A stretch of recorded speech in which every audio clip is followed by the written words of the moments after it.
Good morning. It is Monday, December 22nd, 9 a.m. and we are here for a BOCC office update with Caitlin. Good morning, commissioners. Good morning.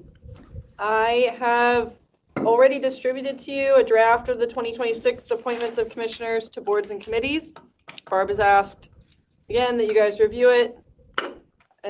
She said that we'll put it on consent along with the appointments for chair and vice chair next week for decision.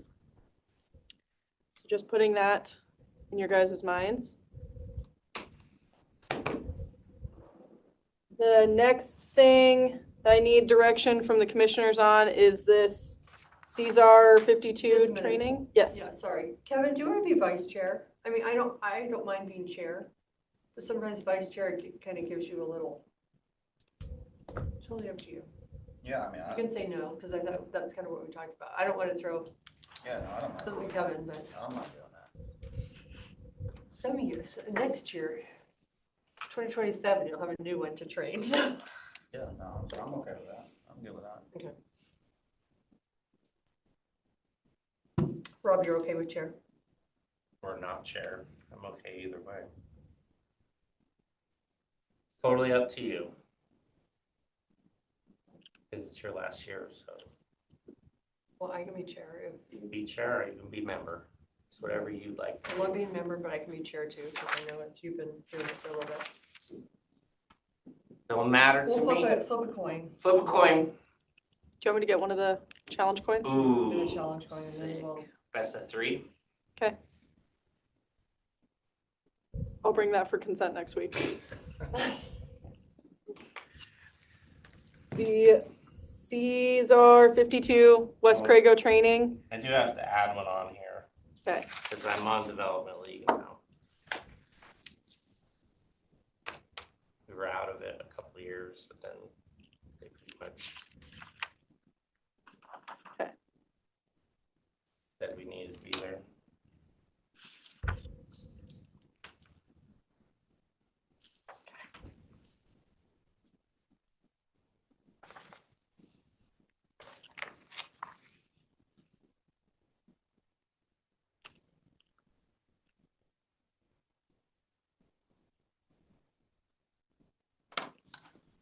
Sorry, I didn't mean to interrupt the flow there.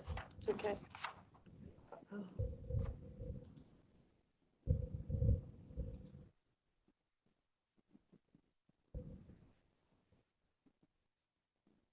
It was very nice on the comp plan that it was kind of all typed out, the things that we needed to do.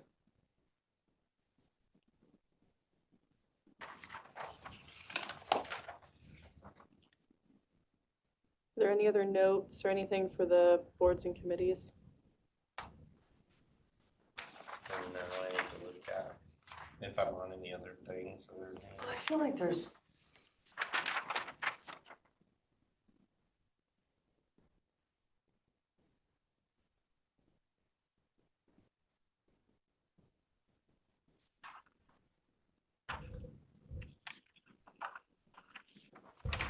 I don't know, I feel like the 5-year plan's over, the LTAC study's over. It's like gonna be smooth sailing this year.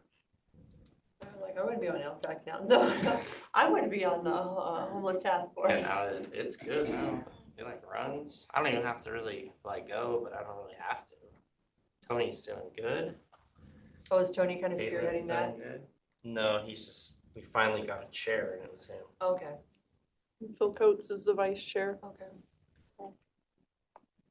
And Barb is taking over as the clerk for that in January. So she has left. We've got BOE, tourism, and LTAC.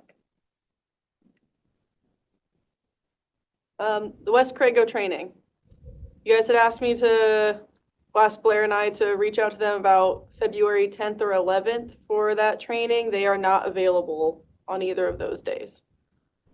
So we still have, apologize, let me pull up my calendar here.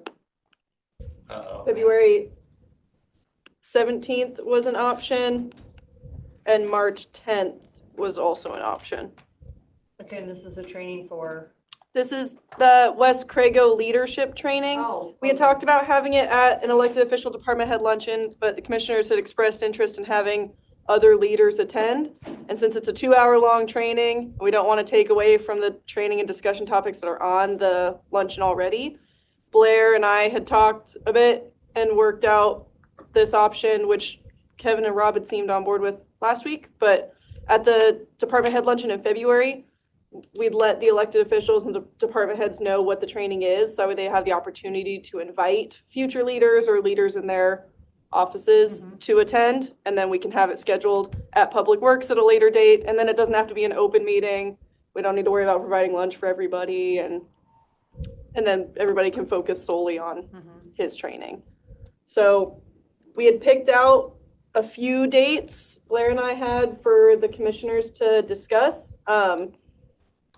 Rob had said not March 2nd or 3rd. And so we still had March 10th that was available or February 17th. Where What's the West, 17th, Wait, the 17th, isn't Tuesday? that a holiday? yes, the 16th is a holiday, 17th is not. We're looking at from 1 p.m. to 3 p.m. Okay. at Public Works. So it'd be after lunch and then people can just Mhm. mosey on up. Oh. But he was not available on the 17th? So Wes is available on the 17th and on March 10th. Okay. But Kevin and Rob had asked us to check with him for availability on February 10th or 11th, and he Okay. is not available those 2 Okay. days. Okay. We are just looking for a decision so that way Blair can officially So book is that when our Wes. elected official department had lunches on February? It's on February 2nd. Okay, kind of an overview, okay. Yep. Sorry, I'm just trying to. I was either day.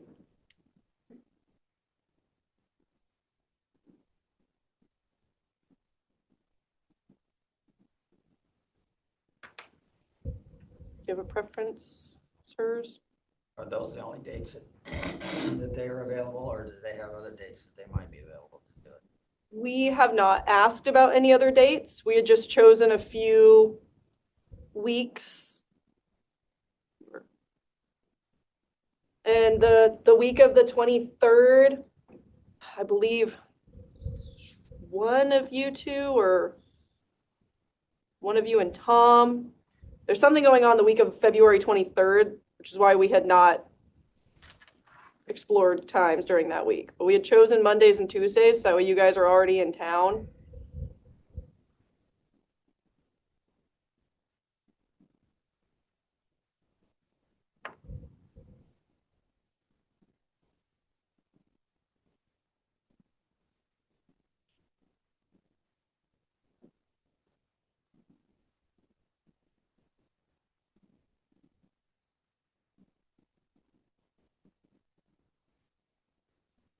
Is there a certain day we want to do it? Here on Thursday, is that what we're thinking? Well, so we had February 17th or March 10th, which were both Tuesdays. It'd be from 1 to 3.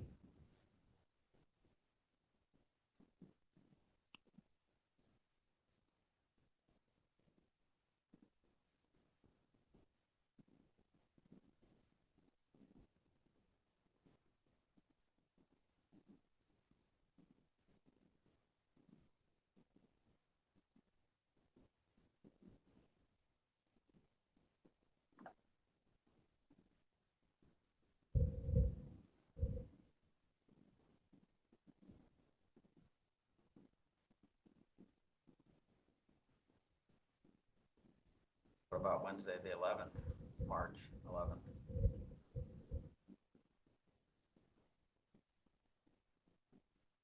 I can have Blair reach out. He just has to coordinate with Public Works and Wes. So I can have him reach out again if you guys would like to look at that date. Or even the 25th, maybe?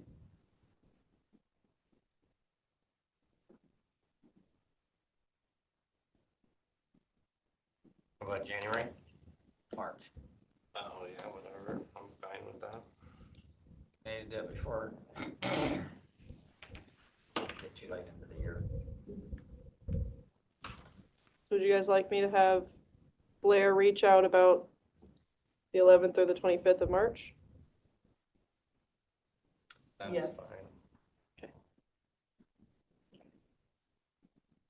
I'll have Blair reach out and get back to you with an update. In case you didn't see the email, Missy McKnight would like to cancel the assessor's office update this morning. And Decorah had reached out asking the board if you had anything that you wanted to discuss during position management review, or if you would feel comfortable canceling that also. Up to that one. I'm good with both of them. I won't be here during PMR, so. Yeah, cancel PMRT or PMR. I'll email Decorah and let her know.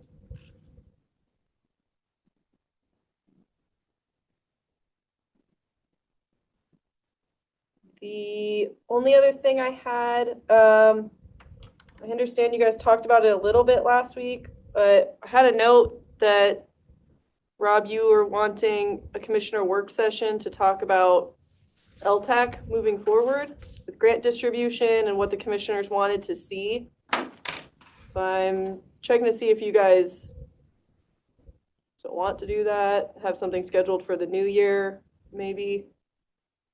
Yeah, it'd be good because that meeting that we had on what, Thursday?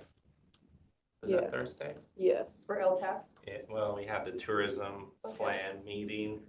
And it was basically expressed that Grant County doesn't do a good job of tourism. That there's just so many things left on the table, and having the consultants isn't gonna get us where we're trying to go. That we need somebody that's more full-time. So you want to So start the we new year like middle of January? We could or have, something? yeah, and then include Jim McKiernan too, because he was there. And I looked into it, a 5-1 would be the same.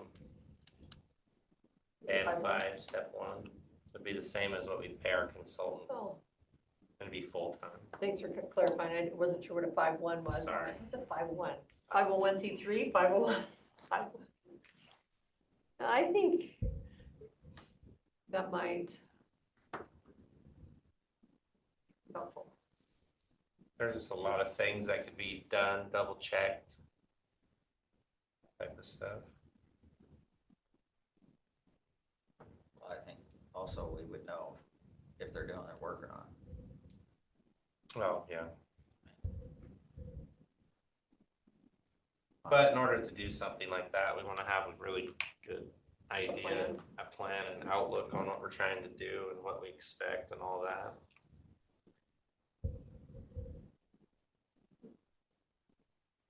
Put something on the calendar for middle of Finding January. or we so. were, as we've gone through Montana a few times, they are really marketing the heck out of their community, and whoever's doing that, that's who we need.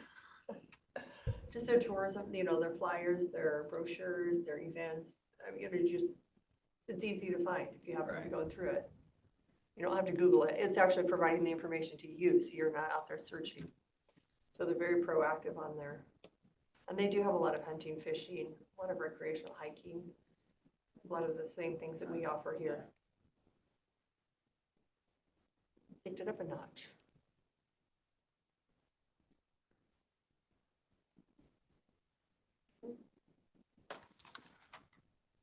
Well, Did anybody reply to the email from Caitlin for the Miller shop from Friday? is it the one that was addressed to building and planning? Yeah, Yeah. Jim answered one. So I was trying to figure out if it was, It was a no, that was a different one. shoreline. There was a shoreline. The 200-foot buffer. And I'm wondering, it's just kind of crazy that one was issued or one was not of the building permits. So one must have a hang up. Yeah, that's the assumption. So we just need to, so no, we have not. I have not responded. I need to delve into it and get a little more information.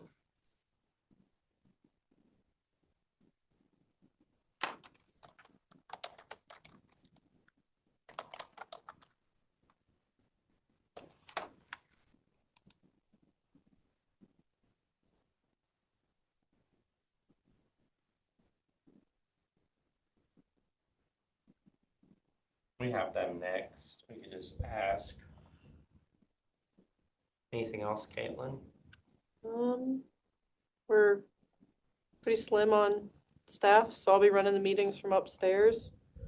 But I'll be listening if you need anything. Who do we have today? Right now, it's Emily and Mike and I. Carrie said that she should be in around noon, and Barb is out sick. Okay. And then I will be out tomorrow through the rest of the week. All right. Okay.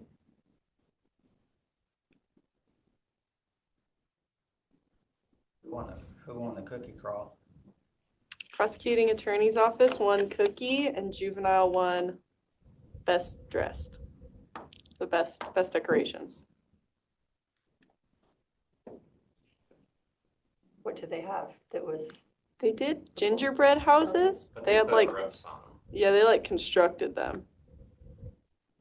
Wasn't as good as their. The train, the Polar Polar Express. Yeah, that one was good.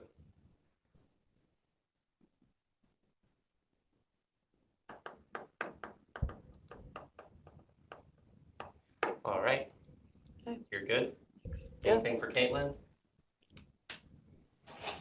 not that I Right. can think of. Okay. We will go in recess until 9:30 when we are back for development services. Good morning, it's 9:30 a.m. and we are here with development services with Jim Anderson Cook. Thank you, Mr. Chair. Good morning, Commissioners. Happy holidays, almost Christmas. Everybody's very excited. Hopefully, we had a fun closeout last week with our little holiday celebration at the Development Services Office and cookie crawl throughout the rest of the county. It was a fun Friday, so thanks to the board for allowing us to do that. So we have Development Services planning and building and fire marshal permit statistics through the month of November and year-to-date totals.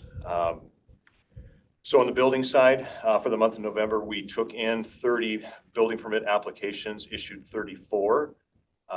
As you can see by the portal 28, by the portal 2 over the counter. Fire marshal took in 8, issued 8.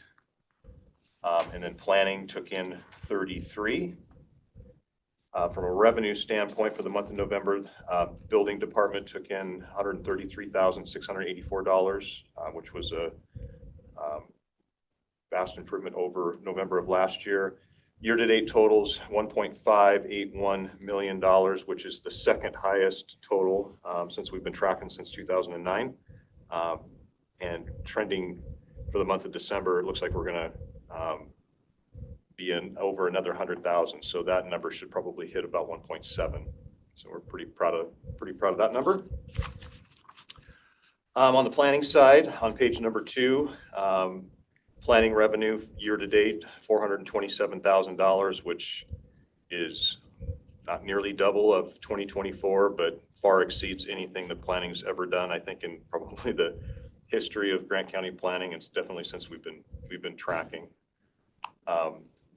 For 2025, as you can see, in the building department, total applications 525 for the year, which is definitely down from the 673 the year before and 703 year before that. So we are seeing fewer building permit applications. I think that most jurisdictions are experiencing the same, but which is a year-to-date average of 32 a month. However, revenues remain strong, and that has a lot to do, of course, with the solar developments that are in Grant County that we're going to talk about next. For 2025, permits issued 465 with a monthly average of 29 per month. So able to keep up with that. We are sitting about 3 weeks right now on residential permit review, and we're still at 12 weeks for commercial permit review. We did extend an offer to a plans examiner last week, so that position has now been filled. So we do have now 2 full-time plans examiners on the residential side. One of them is residential and commercial. Then, of course, we have our building official that's doing commercial review. So the expectation would be that he is able to now hand down the lighter, less complex commercial reviews to our Plans Examiner 3, and then our Plans Examiner 3 is now going to be able to hand down the residential review to our new Plans Examiner 2. So thank you to the board for making that position happen for us, and we should be hitting the ground running here shortly with that. Any questions on the permit statistics? Nope. No. Looks like you guys are not just sitting around. We are not sitting around, that is for sure. That's for sure. Always stuff to do. Okay, so moving on, I took the opportunity to take a stab at how personal property tax assessments would work in Grant County for the multiple large-scale solar development projects that we have. You know, of course, it is budget season, and I have not yet been asked by anybody as to how these projects might positively impact us beyond the obvious revenue generation that comes from the building permits that are being assessed. There's a lot of information here. I'm not going to read through all of it. I've provided some, key legal framework and who assesses these solar projects, how the valuation is determined. There is some exemptions to the excise taxes based off of the nameplate rating, which is the number of megawatts. Really, I think we should dial into the example that I created. So currently, we have 2 projects under construction right now. Both of them are 130 megawatts in size. They both roughly are valued at $130 million. And that's just for the personal property tax portion of those projects, which is the racking, the tracking systems, the PV arrays.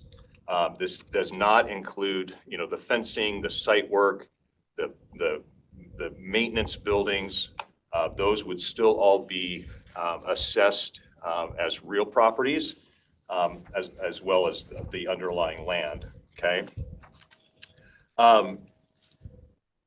There are some monthly production excise taxes that are established at the state level, but in the second to the last page, what Grant County actually receives is broken down on a $130 million project based off of our average assessment of $10 to $13 per thousand.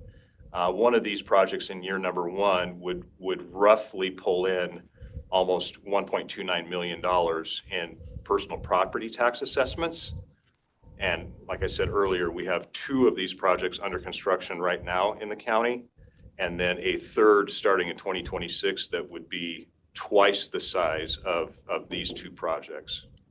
So long story short, I guess my point is that just in personal property tax generation, I think we're looking at almost $5.5 million in personal property tax revenue coming from these 3 solar projects that I don't know if those monies have been discussed in our budget conversations from a estimated revenue standpoint. I don't believe they are.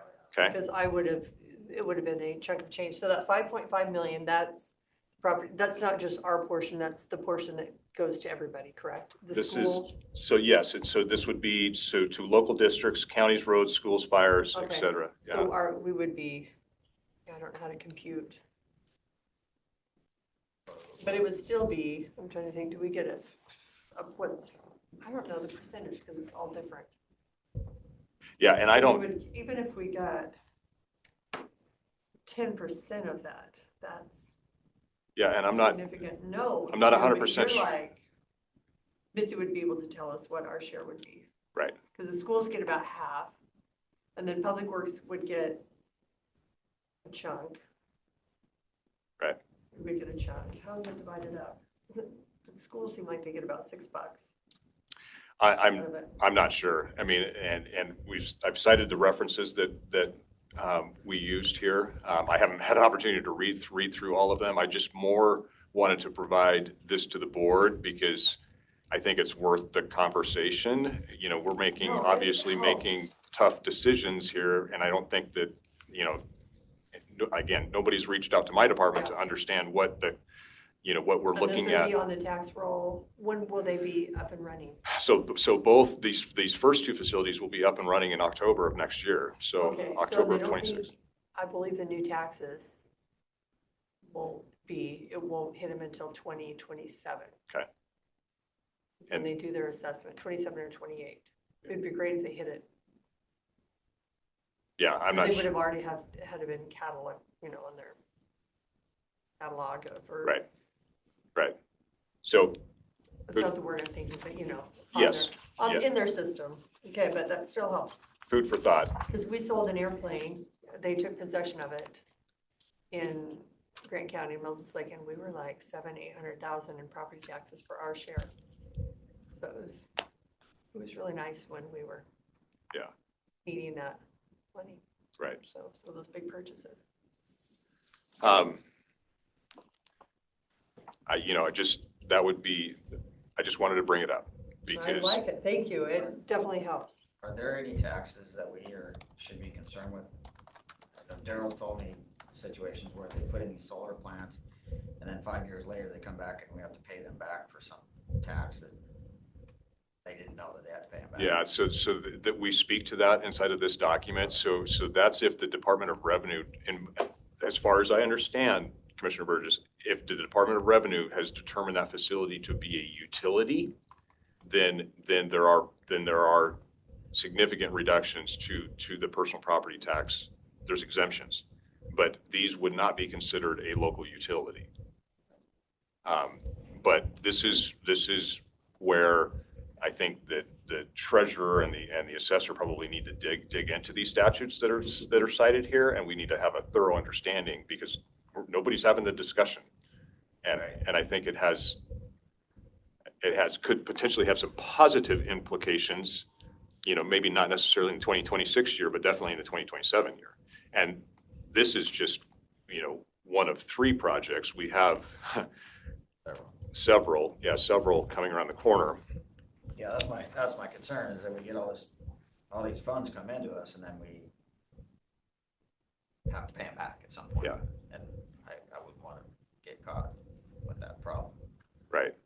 I think that we're probably going to see during this short session, we're probably going to see a bill come back around that was attempting to run last year that is maybe going to provide some reform to this personal property tax way of doing business for renewable development. That's more going to place it on the nameplate and provide a steadier stream, a more predictable stream, because obviously, you know, as is illustrated in this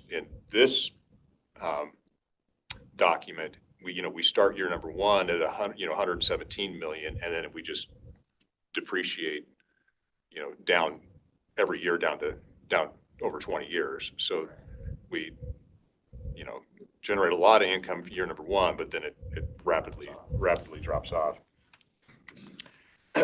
Which kind of brings me to something that came about last week under everybody's nose, I think, but Governor Ferguson signed an executive order. It's Executive Order 2511. And that order is to accelerate and support clean energy projects before the federal rollback of energy tax credits. And it definitely directly impacts Grant County and my department. So what it's done is it's created a joint clean energy acceleration team.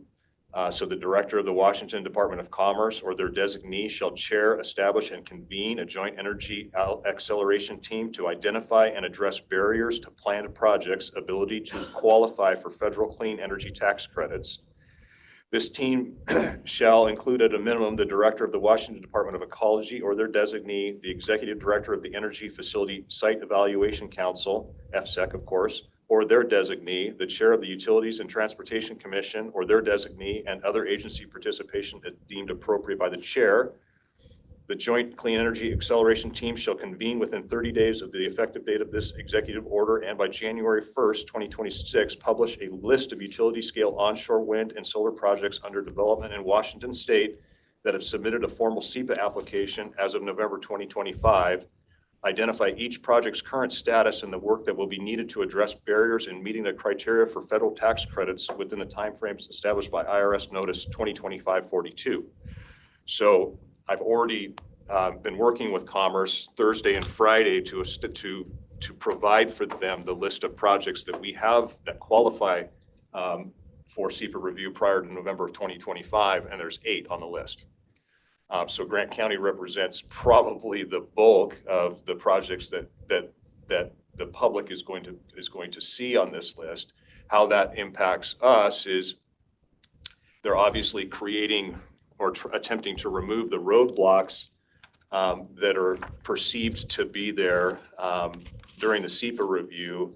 And it's really, interestingly, the following cabinet agencies are subject to the directives in this section.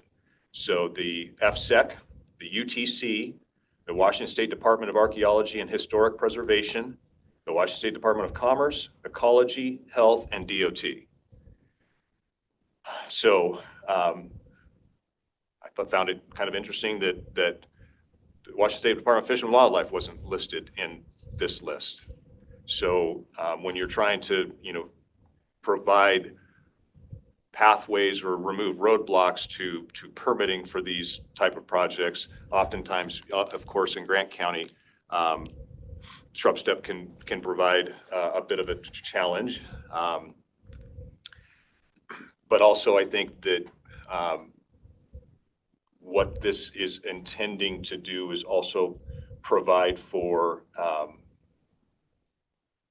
clearer and faster review by the tribal agencies as well. So I think what I'm trying to get at is that we received an application for a large-scale facility, a 300 megawatt facility last week. So there's application number 8 that is, we're making a technically complete determination this week. That one will not qualify for this list because it wasn't applied for by November 2025. But we have 2 others that are also currently under review that this executive order will accelerate that review. So not a whole lot of staff to now all of a sudden have 3 major solar projects that'll be front and center. So just beware. We have that we're going to be trying to work through. So if you hear of Grant County on a published list of fast track solar development projects, that's what that's for. It's because of that executive order.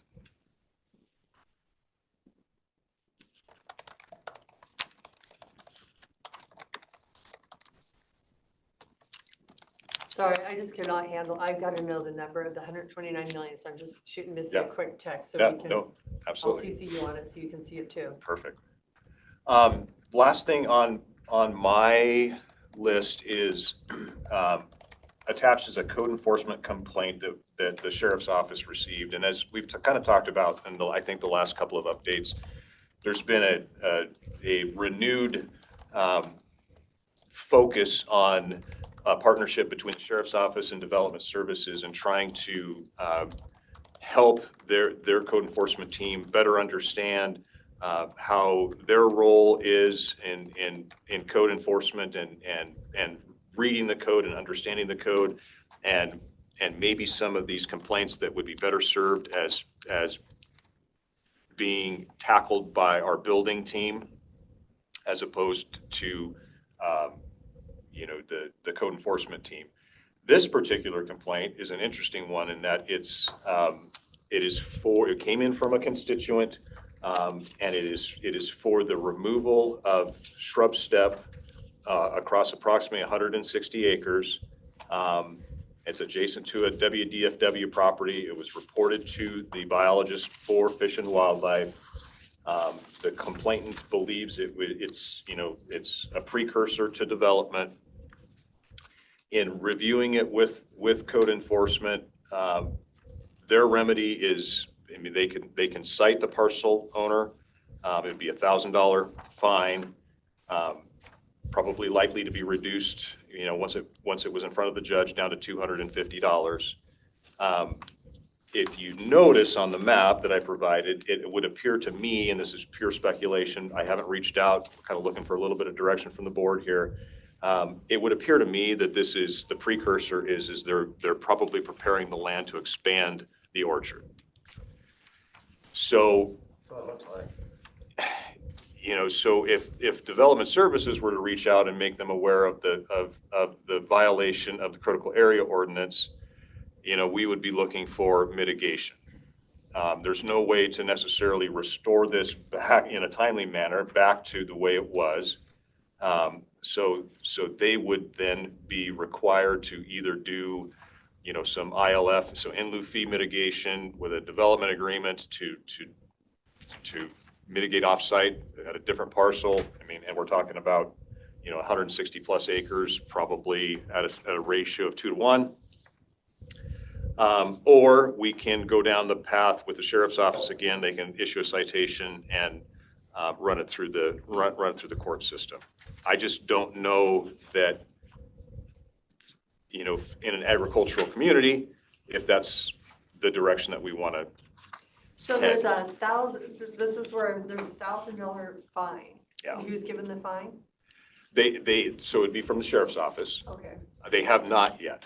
They have not yet. They brought this to us and said, hey, this is our pathway. Development services pathway would be to, we don't have enforcement authority, but we most certainly could send them a letter making them aware of the disturbance to a critical area and ask for their voluntary compliance, which the only way to really mitigate for the disturbance would be to, take on a mitigation project off-site. And I guess my ask is, what I'm wondering is that something that we want to do to our agricultural community? Not looking necessarily for an answer today. And they may not know. I think most farmers, they've always been able to take out sagebrush. This is kind of where it's tricky. Where, Right. If you can take it out of sagebrush, you want to put it into I don't have an answer. Yeah. But I can tell you, for me, I'd love to pay the $1,000 fine and move forward on. Yeah. But that's just me, because I'm a farmer, and I think there is a huge overreach on this. I don't always agree, but yeah. I'm here to follow the law.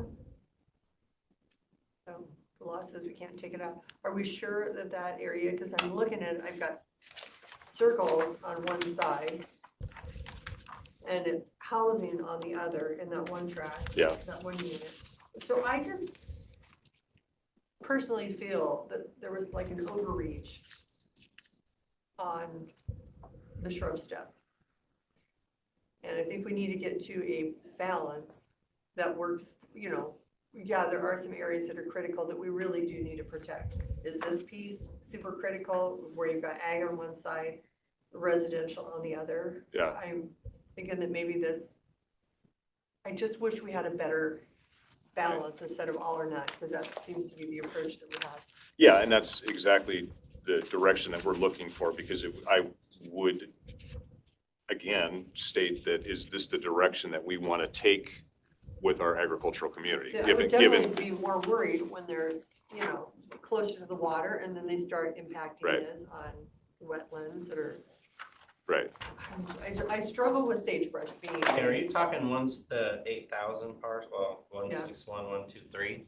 So I'm sorry, it's 16. Yeah, the bigger one. So 16, 1228 000. Well, I have a problem with it because if Fish and Game is so concerned with shrub stuff, then they need to go out there and they need to start buying it up. Oh, they're trying. And they have been, yeah. Farm ground, and there's more and more people coming to our state. There's more and more people that need to be fed. How are we gonna view? Yeah. I mean, if we don't add more farm ground, all of it's going into development all over Grant County. Right. So. Well, when it How do you- goes into ag, you're actually producing more. I mean, there's some disruption in the ground, but you're actually producing more food. Right. A little Maggie, you critters. gotta I know, say Jim, you now. want an answer, but I am really torn on this because I feel like I need to follow the law, but I also need to protect, like, my Oh, ag industry, so I am a little torn. I almost knew what the opinion of the board was gonna be. And that's where we struggle with this one because, you know, my job is just to protect critical areas and this is a critical area. However, we are an agricultural community and, you know, I am going to, I am going to reach out to, with your permission, I'm going to reach out and validate that this is in fact what I suspect it to be, and it's going to be an expansion of the orchard. And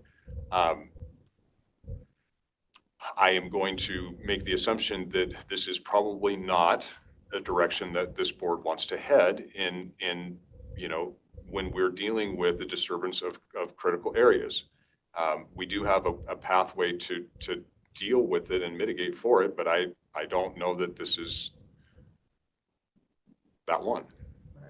Just think of our forefathers that were tearing out the sagebrush to develop the land. And if they were halted because of shrub step, I'm looking, there might be some, you know, there is some,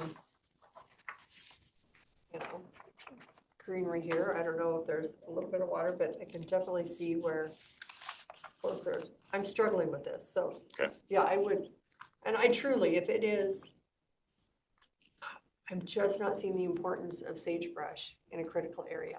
And this is where I disagree with the state on some of these, but. So I just wanted the board to be aware, you know, it's, Sorry to put my you in job. the middle So, of that one, but.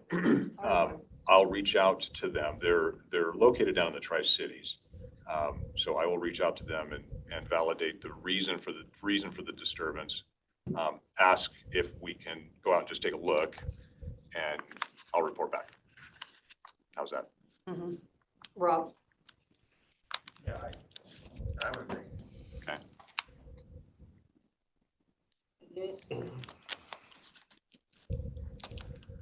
it's supposed to be the Monday before Christmas. I don't feel very giving on this one. Well, then I won't tell you how much our attorney bill was for the appeal by Colville of the I thought they, Commissioner Burgess. He got to run into me the moment it was delivered, so he already knows. But because I thought they pulled out in the. they did. They it was a little- voluntarily withdrew, but It was pricey, huh? Cost us. it was $39,864 to go through the process. So I've instructed my team that we're not going to make that a best practice. That said, I don't have so Do you have money in your budget for that? no. We didn't have any monies in our budget for any of our outside counsel in 2025. I do in 2026. But this money should have come out of the solar permitting money that is sitting in a suspense account that I'm gonna. So we are still owed an account that Mandy has described as account number 170. That account has not been set up yet. Okay. And But there are roughly $3 million that's floating in the treasurer's office that's due to be placed in that account. And had that account been set up, I could have coded, I've paid this bill last week, I could have coded this invoice against those monies. Instead, they were coded against current expense, to which I didn't have anything budgeted for. So do they come out of miscellaneous general government, do you know? I don't know. I don't know. Who I ran could it find- through, did your office? Yeah, my office ran it Okay. through. So We can always clean it up once this account, because you wouldn't even be able to use that account unless it was budgeted in there. So Right. we don't have enough time to do right. okay. But all that to say, No. in the budget discussions, just be aware that I'm a little bit concerned that there's this $3 million that's sitting floating out there that I don't know how it's being accounted for, because it's not necessarily attached to a fund that doesn't exist yet. And it's predominantly the mitigation monies for the shrub step disturbance for the QB solar project, $2.7 million specifically. And then the balance is my administrative monies, $250,000 of which I could have used to pay that bill. So Jim, Or at least do a budget transfer. So Is that 170 account, is that gonna be just for the solar stuff? It'll be just for the solar stuff. So what that account will be going forward is it will contain mitigation monies. It will also contain the permit monies, and it will contain administrative monies on a So- project by project basis out over 20 years. what do you think you're gonna do in 2026 for admin use? Because we can put the revenue in for 2020. Is the revenue in for 2026 out of that account, even though it hasn't really been established? It's just sitting out there. So it's Don't even know But in we suspense, can- yeah. Kind of, we need to anchor it. Yeah. Because it's in a silo account.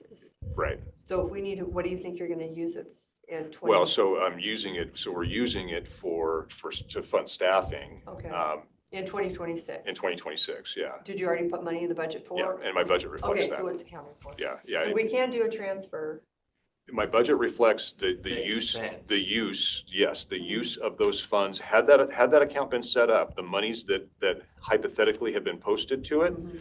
I have projected to withdraw from that account Okay. on an annual basis to help fund staffing, prorated over 20 years, the Okay. life of the solar project. Additionally, in my budget, I have accounted for new projects that are going to contribute to that fund in 2026. So I've got Quincy Solar that's going to generate a permit fee, and I've got Royal Slope Solar that's going to contribute a permit fee and in lieu fee monies. So what that account's going to look like conceivably is it's 170, and it's going to have a bunch of sub accounts based off of the project, and then the project permit fee, the administrative fee, and then any mitigation monies. So Pulling up your it will budget be a right now. large fund Okay. over the What was course your of. plan to use for expense of that fund for 26? So I didn't have a plan for 204. Oh, well, you had it budgeted. Okay, QV solar admin for 2025, the 204,000. Did that 204,000 go into your account? So that was 2025, are you on, what are you looking at there? You're looking at, I'm probably looking at the budget that, you can jump over here, the budget that nobody looks at because we have, but this is the only budget that pulled up. So for 2025, you did have this. I don't know if yeah, that is, that's actual revenue for 2025. That's reflected in the update I just gave you, okay, that is, excuse me. Snack time. So oh, That's okay, not irrigation. all right. that was 204, that 218,000 was revenue. Sorry, I have to ask duplicate questions, it just, Yeah. so But there will be. I see like you have 250,000 for the Royal Slope Energy admin. Uh-huh. Okay, so you do have, okay, I just wanted to make sure there was money So- in the budget for 2026. Yeah, those monies are coming in, but they will then get swept to that 107 account to be held. Instead of just going into the general fund, they'll be held so that it can be then The 107, oh, yeah, 170, 170, excuse me. Yep, okay, I see you, 1, 2, 3, 4, 5, 6, 7 line items for 170. Yeah, okay. Sorry, I just want to follow along. I think I know what you're saying, but when I can see it Yeah. in the budget, I know it's there and I feel better about Yeah. the, And I'll probably attend today. Well, I've got another meeting at 1, but you can always jump online and try to follow along. yeah, I have another one at 1. Yeah, I'll see what I can do to rearrange, but anyway, Well, thank you, that was a Jim. lot, I know, but what I had. Do you have questions? You look like you have questions. Yes. Yeah, I didn't really get that question answered. What's that? Of what do you think you would be withdrawing from that account that's in your expenses this year? Okay, so Do you want me to lay it out right here? the ILF monies that are, so specifically like the 2.7 million Yeah. that we collected, I have no planned expenses in 2026 for those Okay. monies. because I don't have a project, I don't have a mitigation bank project or any planned professional fees to establish a mitigation bank. That's what that money is. But you plan to use it for staff? There's administrative, so how it works is, and good question. So when a project, when the valuation is determined of the value of the parcel area that's being disturbed, that's at 2-to-1. And so the math is basically, I'm gonna No, I'm really trying to screw send this to up Rob. trying to I'm gonna explain send it. this Budget to Rob. The math, the formula is 215%. So let's say the parcel area that was being disturbed, and this is a real number. So in Quincy, the valuation of the parcel that was being disturbed for shrub step was $1,649 an acre. So you take the 854 acres times 1649 times 215%. That 200% is the mitigation at 2-to-1 for the disturbance. The 15% is administrative fee for me to run my staff. Mhm. It's that 15% that I get to pull this year in 2026 to run staff. The 200% has to stay in a fund. Okay, and you showed that in your revenue for Yes. this year? Yes. Okay. And so the 200%, the mitigation monies, Yeah, it has to be used for a project. I got it. I was just trying to make sure I was understanding that you did budget it, but the funds haven't really done anything Right. yet. You should not be working on the weekend, but I see you had a water. Your email Saturday, there was Yeah, also an water, email. so a neighbor must be complaining that somebody's building in the shoreline, 200 feet within the shoreline. So that was a site visit that Michelle and Willow and I made on Friday. And yeah, it's a very complex situation that's been occurring between themselves and a neighbor, And boundary what line was it? Is adjustment. that Moses Lake? No, that's down in Sunland. Okay. Yeah, that was down in Sunland, but we were able to make a pretty favorable determination for them, because we have a 15% limitation on lot coverage in the shoreline, and so they're wanting to replace the deck and do a deck cover and do a bunch of things. Well, fortunately, we were able to determine that the 200 feet of shoreline, their house falls about half in, half out. So they wanted to add on a garage in the front and do some entryway remodeling. All of that is outside of the shoreline jurisdiction, therefore not part of the 15% lot Okay. coverage. Yeah. Thanks for Yeah. explaining that. And then an individual, can't remember his name, had applied for 2 permits for 2 shops. One permit was issued, the other was not. Yeah, Bruce. And so here we go again. We've got an application that was made on September the 24th. It was incomplete, and it's a commercial application, but he had also in between that time turned in a complete application for a similar building. But we of course issued that permit. He's upset because we're still waiting over here to issue a permit that, in his opinion, his words, has been an entire college football season, and he hasn't received it yet. Well, he hasn't received it because he hasn't still turned in the energy code calculations that we need in order to issue the permit. So, and this is a conversation that we had late last week, that we have got to stop taking in incomplete applications, because in their mind, the clock has started. In my mind, the clock shouldn't have started, because as of Friday at 5 o'clock, we still hadn't received 100% of the application materials. So, but we're Okay. working through it. Well, we all figured there was something going on. There generally usually is.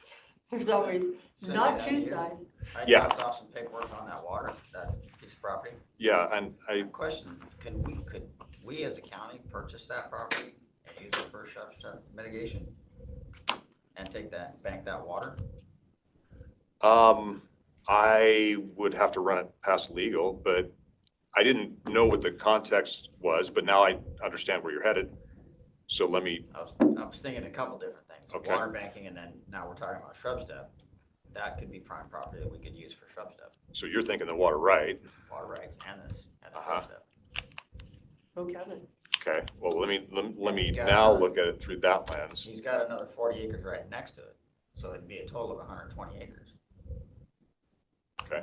Something to think about. I Okay. didn't want to go anywhere else with it without, you know, passing it by you to see if we could use it for something. Okay, now that I know that, let me take a deeper dive. I was confused by it, of course, but, because this goes way back. The water piece of it goes way, way back. Yeah, you know how old that guy is? He's 93 years old. Is he? He says, I've been waiting for this water right for 20 years. Yeah. He said, I just got it. So, Happy want some. Merry Christmas, Merry Christmas. Just need power now.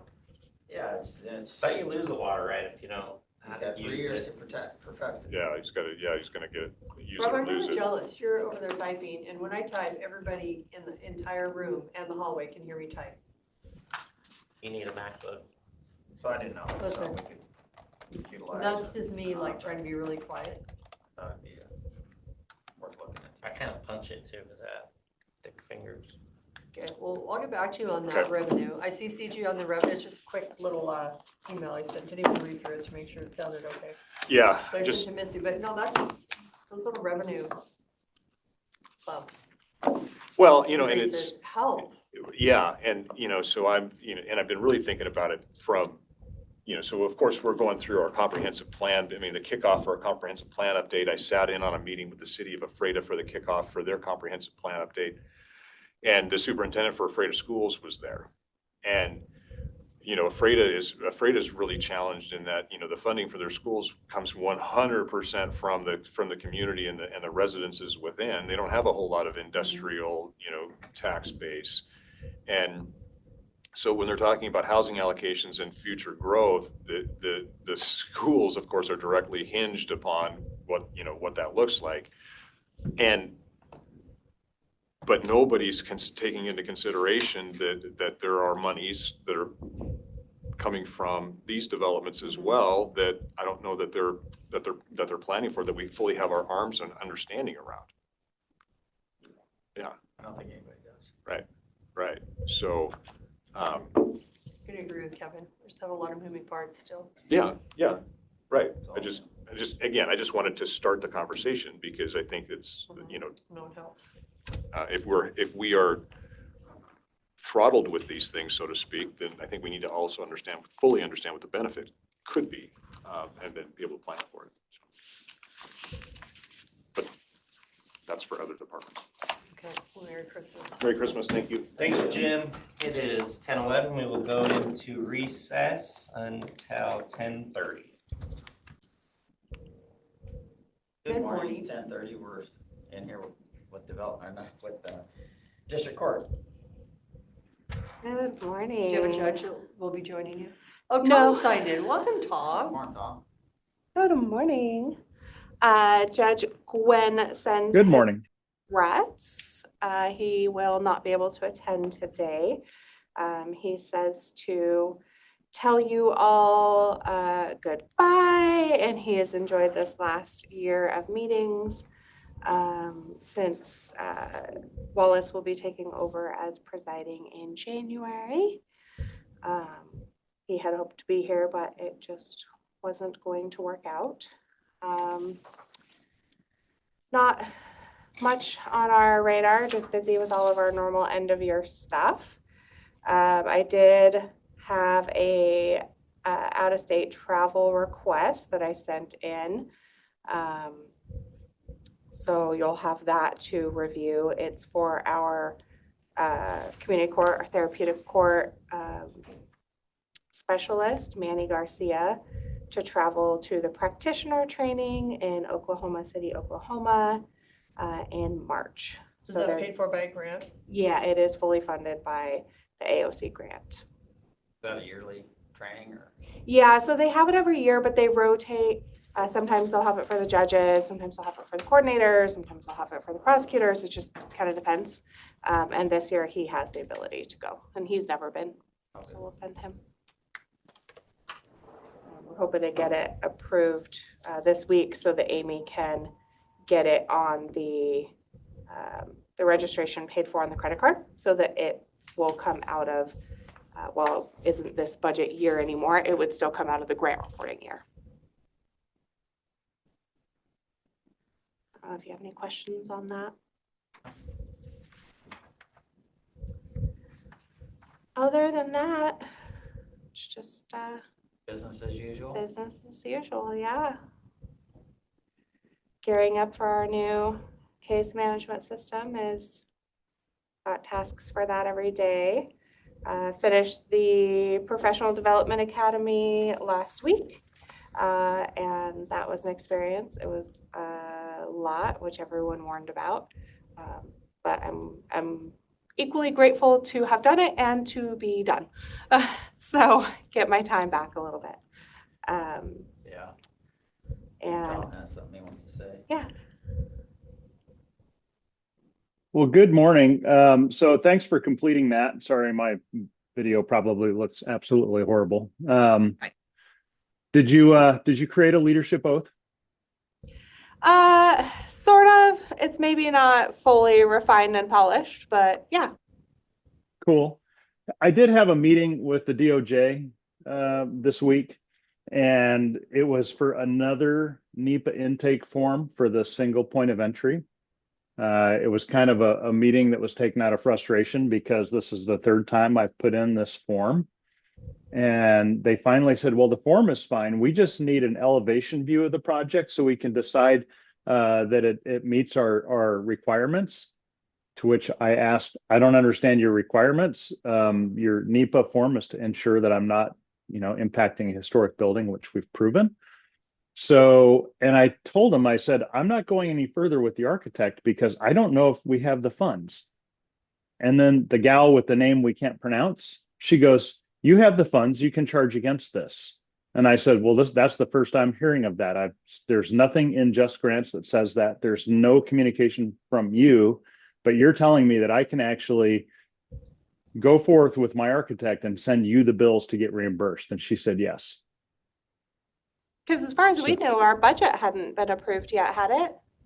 Well, it still says pending, but she Right. says the money is there and we can charge against it. So, okay.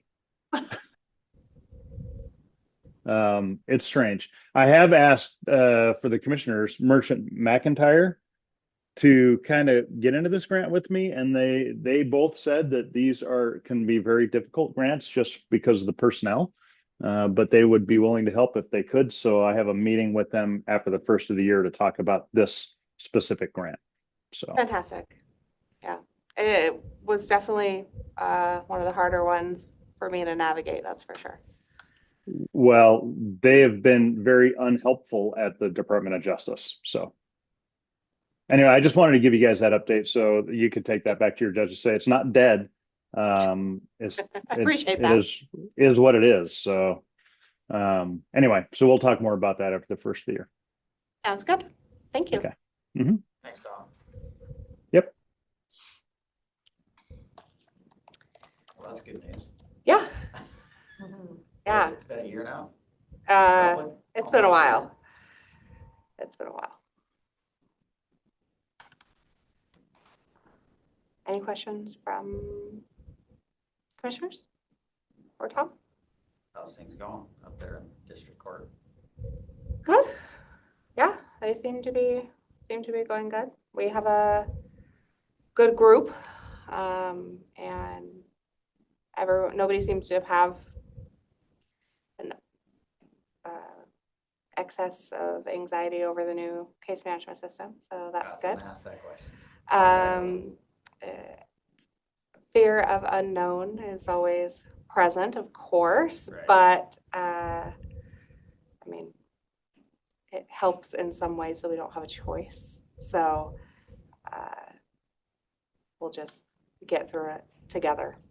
And that's kind of been my theme the whole time, from the time I announced it, is that there's going to be no experts. I'm not going to know everything and the ins and outs. We're not going to have the institutional knowledge will all be lost. Right. But what we do have is a good team who is willing to work together, and that's what it's going to take to get through the change.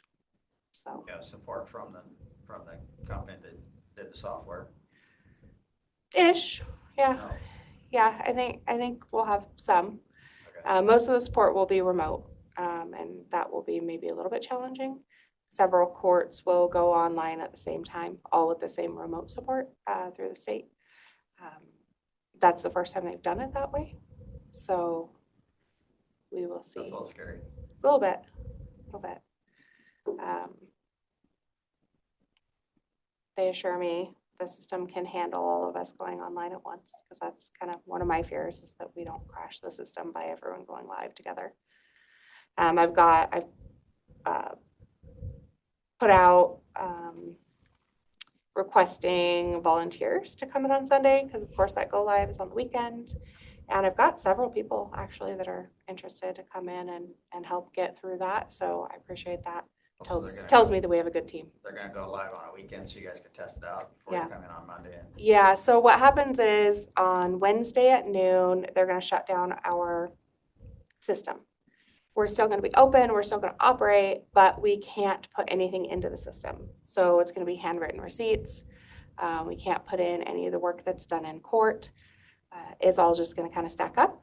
And then on Sunday, they will turn on the new system. And then we have that day uninterrupted with, no public, no phone calls, Right. to do the last 2.5 days worth of work in the new system, to try to get caught up before we open our doors on Monday, fully operational, open to the public.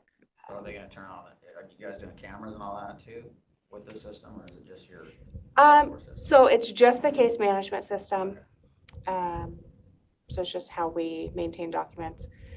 Part of that is going to be mandatory e-filing for attorneys. So we'll be doing a local court rule. But it's not during the normal timeframe for those. So we'll be having to do an emergency order that we have to renew until we can do the permanent order. So we've got lots of things that we need to gear up for. We definitely need to communicate more with our stakeholders. Things like, because our system won't be operational, officers can't file electronically their tickets. So if anyone is booked in the evening, they're going to have to actually bring us the physical ticket, or bring it to the jail so that they can give it to us so that we can hear the person, because we won't be receiving anything electronically either. Gotcha. So we're just kind of going back to the Stone Ages for a couple of days. And so it'll be really important that everyone is on the same page.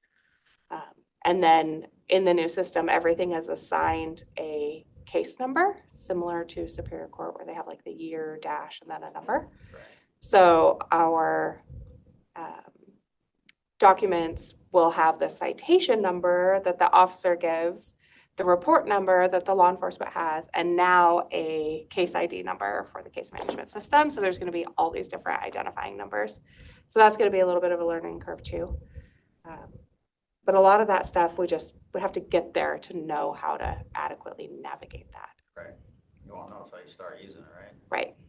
Right. We do have training coming up. We'll have access to the system. I'm sending 2 people to Olympia in April, March or April, to be power users, to have some hands-on training on the system for the first time in like a sandbox. And then all through April, we have had to divide our entire staff out into training. So everybody has to do a Monday through Friday entire week-long training remotely. So I've reserved a conference room, I've worked with TS, and we're gonna set up a training environment so that they can have on the TV the actual training from the state, and then they'll all have laptops that they can work in the system together as a group, so that they can help each other. That'll be cool. And yeah, but it's a lot. I mean, you've been to trainings, right? And a 4-hour training, your brain's kind of fried. Imagine 40 consecutive Yeah, that's hours, a week of 8-hour days. It'll be fun. intense. So that week will be very, very limited on our staff. We'll have a lot of coverage, a lot of people doing a lot of things. So phones are not being answered as quickly. Why? I'm down 1/3 of my staff. But we'll try to make that as the least disruptive to the public as possible. And then we'll also try to reduce our docket sizes a couple of weeks prior to go live and a couple of weeks after go live, so that when we do shut down, we don't have too much backlog that needs to be entered. And when we do go live with the new system, we don't go live with a docket of 200 people. Right. We try to kind of work our way up to that, to the extent that we can control that with the volume of cases that we have. That's the plan anyways. Just tell everybody don't write tickets and don't arrest them. As the Merry courts, we Christmas. definitely Merry cannot Christmas. weigh in on that. But, yeah. Otherwise, it's all good.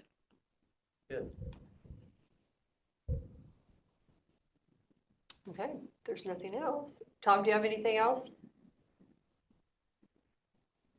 It is 10:43. We are in recess until 10:45 when we have our commissioners' work session. Good morning. It is 10:47. We are here for the commissioners' work session. I did have a comment on out-of-state travel, item number 17 for Public Works. I did review that, and I think we talked about it last year too, $8,100. They do have 190 plus educational sessions during that time period. It's also an expo where there, looks like it'd be kind of fun. A lot of road and construction equipment will be there, but, Yeah, I looked at that. okay, yeah, I'm like, it can't just be like a Yeah, just, convention, it has to be training, so there's a lot of training there. yeah, it looked like it would be a good one for them to go to. A lot of, Okay, Tom, I had a question on number 21. It's the approve request to purchase quote from Puget Sound Hardware for door hardware at the Yonezawa site for Renew. Is that for the locking doors? Are you aware of that? I am not aware of that. I would assume that we're purchasing that, but Renew is paying for it. So, yes. $13,809. but that would track with what it's cost for door hardware. Okay. Just But- wanna make sure you're in the loop. Yeah. And that's got, I mean, unfortunately, that's on us so that we can secure our facility, not the landlord. Yeah. Do we have our consent agenda down here? No, I haven't seen it. No, but, no. No, I have it upstairs. I can bring it down if you'd like. Yeah, I'm just curious on some of we have a lot of health district. Are they kind of What number was that, Cindy? 21 21. under Renew? We have Phil Borg from the city of Ephrata for the health board. I'll be down with it in just a moment.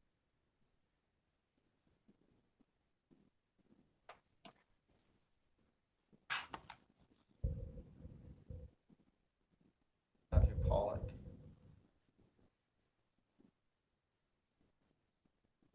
Another one. Oh, Heather Mason from Mason's. Mason's Coffee. She's gonna be one of the ones from like a health or from a Oh, is she the restaurant community? type thing. Yeah. The community. Oh, restaurant good. type thing. I'm glad we're having. So Cindy, I'm reading that and I can only assume that since Renew's got their own access control system, that's what they're doing is they're purchasing the access control Well, for their that's- site. But I just didn't, since you're kind of over maintenance as well, I just want to make sure you were. Yeah. Thank you, Caitlin. Some of those,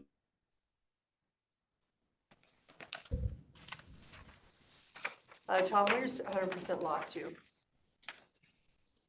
So just dropped off. Tom, there you are. We lost. yeah, you. for some reason, my Zoom just dropped. Okay, but they Some of didn't those items, oh, I'm sorry, go ahead. They didn't like what you were talking about, so they dropped you. No, for some Sure. reason, it's saying my network bandwidth is low, but I don't get that. I've got really good network here at home, so that's kind of odd. Some of those things at Renew, I'm not 100% in the loop on since they use their own money for a lot of the maintenance items, and some of those things are proprietary to their building. So I would like to add, though, I know later on I'll be signing in for that budget meeting. I still have a grant coming back to me for $250,000 that will impact, but we're not going to get it until after the first of the year. This is something I've been working with Commerce on for some time. It's for the bleachers at the fairgrounds, and it's been a real mess, but they are reviewing it, and we should be getting that $250,000. So that is nice to know that that's still coming.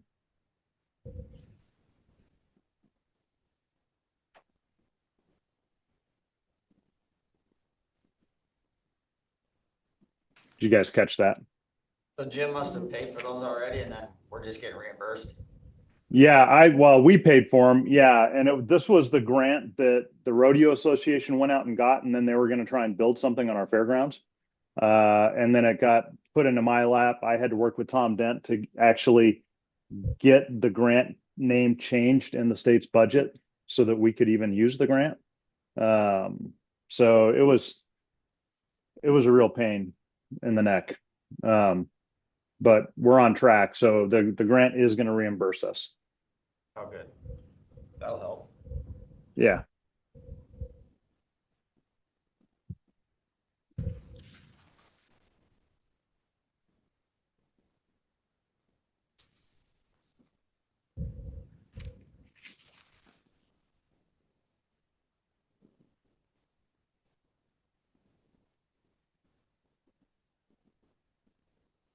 Okay, I see seat number 7, community stakeholder. I believe, I would love to see somebody that, we're very heavy on the health side of the health district, which I think is very important. But I'm super excited we have somebody that is in the food world. I think seat number 7, because they said, community stakeholder, because we've been getting a lot of complaints, and they're pretty serious about the drain field situation in the county, where we can't even address them, and there's very little understanding and input from the board on the importance of drain fields. And that's where they derive a big portion of their revenue is from out in the county, restaurants and county. So I feel like there's no representation. I think I'm the only one because I have a drain field anymore. Only because I'm a drain field user, which I don't have a lot of. I would really like to hold seat number 7, the community stakeholder, and just request that we at least go out for somebody who's in this, either in a stall or somebody in a, like literally somebody who's can help, be a help to the board. That's not, again, kind of promoting the medical, because I feel like we are There's a more lot. than covered on the medical. So I wonder if we could reach out to some of the contractors that install septics. Or just designers or somebody, there's gotta be somebody out there, because when I mentioned it before, there was an interest, but we didn't have a vacancy. I wonder if we could get Jake or Jared Cox to join. That's seat number 7, is that the one? Oh, it says seat number 7.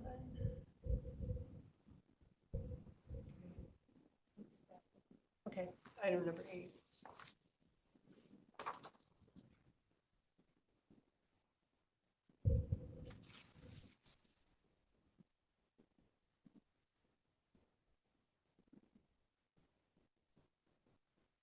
Okay, so Heather is actually not even an applicant, she's an alternate. Yes. Okay, so why are we putting the people that were? Okay. I was pretty excited to see somebody, so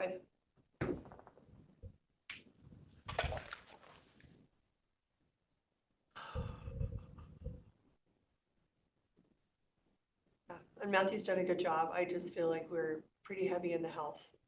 And that's, would be the only concern. What does Matthew, what does he do? What's his profession?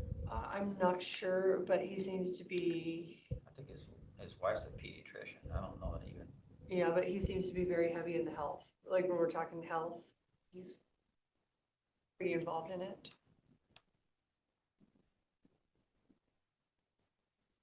Which again, it's been wonderful having a lot of health, but we also have a doctor on board.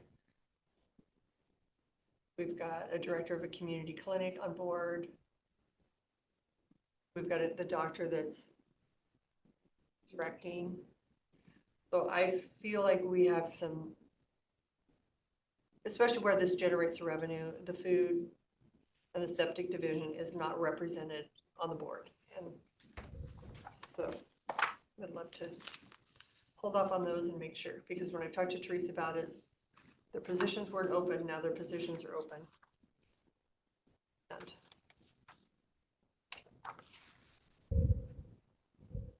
Billy, my comments were not taken to heart. So.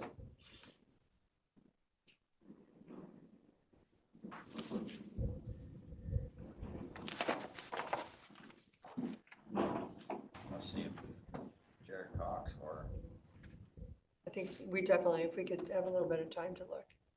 But when I was told, previously I was kind of looking in there. This was position that was open was a user of public health, but that would have been somebody that's was not in the septic world. That Teresa said it would be a community stakeholder.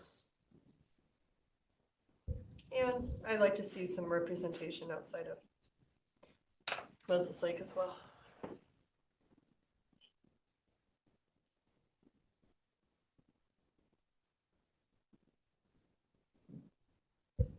Where is Mason's Coffee at? Freda? they're Moses Lake? it's on Third Avenue. Okay, I think it's a great. She also lives out in the county and has a. Well, I think it's great because we don't have anybody in the food world on here.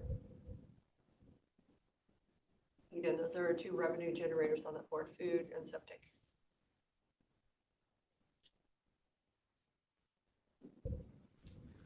Tom, do you have anything else to add on the? I've got nothing. Okay, Kevin, do you have anything? No, not right now. Okay, we've excused Commissioner Jones. He's at the East Columbia irrigation meeting right now. So it is 10:58. We will go into recess until 1 o'clock and we reconvene. Come back after lunch for the budget review meeting at 1 o'clock, between 1 and 2. See that, Tom? See ya. Log in. Good afternoon. It is 1 o'clock on Monday, December 22nd. We are here for the 2026 budget review meeting. Rob had a meeting in Moses Lake, Commissioner Jones at 11 o'clock. And so he is on his way over. I don't know what time he'll be making an appearance, but he will be showing up Here here. in the next 5 or 6 Make it to your VPN. He'll be joining us shortly. Okay. Oh, you liar. So Mandy, were you able to take any of some of the projects we talked about? I think there was some software, some travel, and put that in, we had some discussion in historical, or do we need to kind of pick that out? There were, I think, 3 items that we could use, wasn't a lot. Historical, preservation, that account that has about 700,000 in it. It's closer to $250,000. Oh, it's a quarter, I thought it was 750,000. Gosh, I don't know. I don't remember specific expenses that you wanted Okay. to move to there. So it wasn't a lot. It was some training for laserfish training. Not the $14,000 for software. Something Yeah, else. Blair had some for software. And seats. Yes, and some laserfish seeds. And then Caitlin was trying to get everything online for all of our software, so she had some training. It wasn't a lot. But I'm gonna say it would be probably 30 or 40,000, which is 30 or Is there 40. a historical record aspect to this? Yeah, because some of the stuff that we have in our office has to be, Then that's auditors only. No? There's another one too, Daryl, in addition to the Centennial Historical Preservation. fund. Apparently I'm off $500,000 on that account, but it's still, I'm trying to look for, Because I was looking into this because Desiree was asking yes, to find yeah, her I just personnel with it. sent her up to visit with you. And to see what defines historical preservation. And I can't really find that much. And part of the issue is we don't have a local policy or ordinance on our process for utilizing those. Technically, I think they're owned by the treasurer, according to the RCW. Okay, so I thought when we looked into it, it would be our minutes that we have to hold on forever. It'll be anything in the building and planning that they have to hold on forever. Well, Michelle has identical Okay. historical preservation funds, and that specifically is for documents that have to be retained forever. Okay, But this is a separate pot from the same recording fees. The amount that gets taken away, part goes to auditor O&M, part gets remitted to the state, and part goes to this historical preservation fund. And we have not used it in many, many years. What's the fund number? We just created it 143. It used to be in current expense as 135. But the RCW specifically says it cannot be commingled with current expense.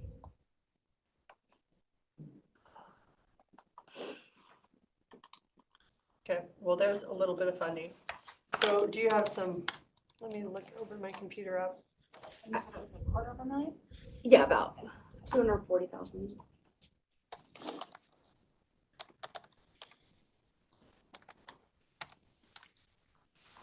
You have the, I think when I left, we were at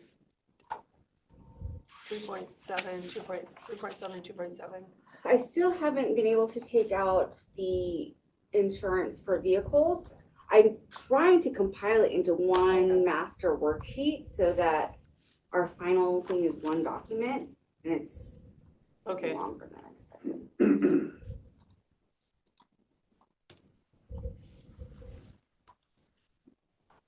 do you have that number up so I can just look that's coming out of, One moment, I'm trying to get logged into my desktop. okay, or you can just, So what millions of dollars can you spend in this before the end of the year so we can keep the sales tax on that portion? What? Well, as soon as we get to next year, the local tax goes to the city on the jail. Didn't know if there's some last quick. Well, I mean, I don't know about this week, I'm not really sure. There's some areas up there that need some things done, but that has to go with, modifying work agreements and, change orders and stuff that can be done overnight. And Tom should probably be here to answer that anyway, be the project. Oh, is he? Tom, that's probably a question for Tom, not for me. So as a project manager. Sorry, I was actually sending Mandy a Teams message and I wasn't listening, so I didn't hear what Daryl had said.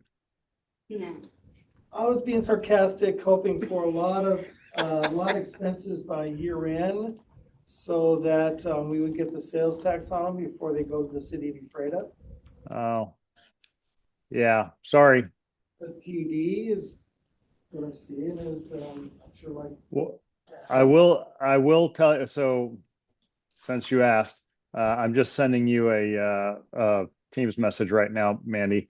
The bleacher project, the fairgrounds, is getting reimbursed by a legislative grant, and they have not sent that money yet. I'm still working with them, so we won't see it till next year, but that's $250,260 that we can pretty much put anywhere you want. As far as the PUD goes, they are paying us $397,000 and change for the lights. So that helps a little bit on the cost of the jail project. So the street lights. but I think that goes, yeah, that doesn't go into current expense. I think that has to go back to. No. Yep. But that 250,000 for the fairgrounds, that can go into current expense. Okay.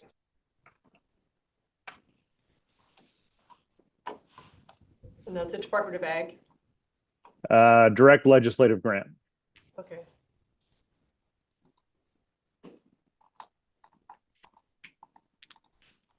Well, that would reduce the fairgrounds budget transfer if we just put it. If you put it directly in fairgrounds? Well, that's usually what it is, the 250,000. So, and Tom said we could put it anywhere. Right, Where Tom? did we expend the project out of? Fairgrounds. It was, I think it was REIT funds. I'd have to go, I don't have it in front of me. I could find out. You could look at payments to, can you, you probably can't very quickly look up like Tyco. We used a vendor for concrete out there, and however we paid him, if it was 126 or 132, it would have been REIT. I believe it was REIT that we used. Well, anyway, I mean, wherever comes out of current expense, it's just kind of one big pot. So that would definitely help, the 250,000. So is that, Mandy needs to be able to put that revenue in. So Mandy, where would you put that revenue in? Just call it a new revenue coming in? I mean, it's a grant reimbursement. Okay. It would go in, we can put it into fairgrounds. Well, I mean, we can put it anywhere in current expense, but you know, Well, in my mind, I'm just, It's probably better to put in there, keep it in the fairgrounds and reduce current expense versus a budget transfer. reimburse the place that paid it. Okay. That may not be current expense. Yeah, because the latest numbers that Jim sent over, he's gonna need a transfer of 107,634. If I'm reading this correctly. But I believe he's still under what the 2025 transfers were supposed to be. Jim did not go over budget for the fairgrounds. For 2025? No. Oh, wait, he did, but it was related to the insurance. Okay, Right. for 2025 or 2026? 2025. So we did go over, okay.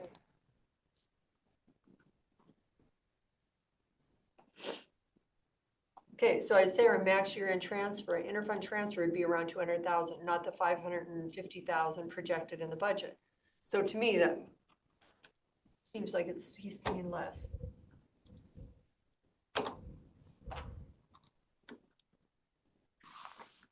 Cindy, he sent two emails within about 10 minutes of each other. Make sure you're looking at the second one, because I know he sent one and said I should have looked at my numbers closer. These are my actual numbers. That's what it said in the second one. I could probably find it. He has some changes. Hold on, let me look. So that's where I guess I'm, I'll send this over to you, Cindy.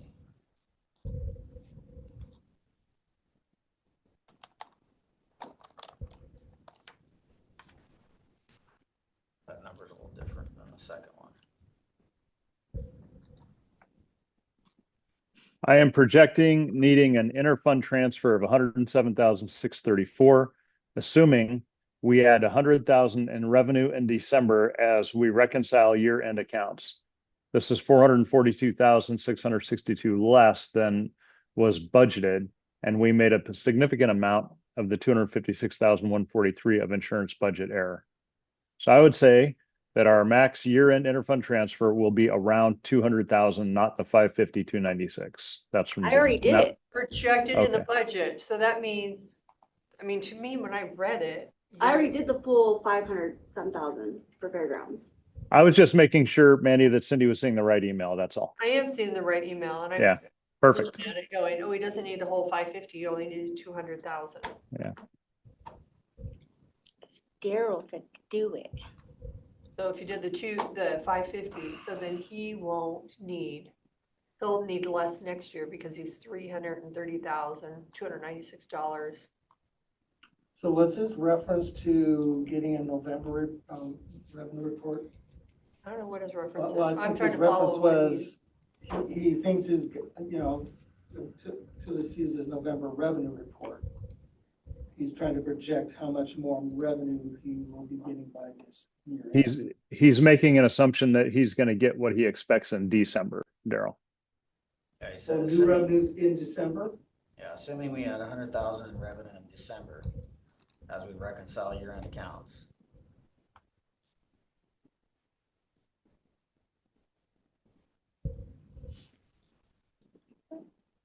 So is that storage rental? What's, he doesn't say a whole lot. I Yeah, can it forward doesn't this say what the email to you. revenue is. Pretty vague. I would assume it's from I'm gonna send it to you, rentals Jen. and whatever else they're doing up there. Well, they have events in the. Yes.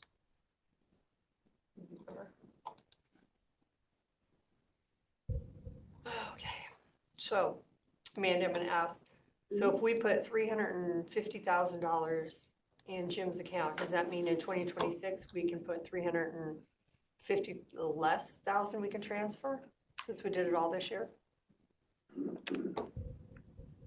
The bleachers plus something else, 350, how much?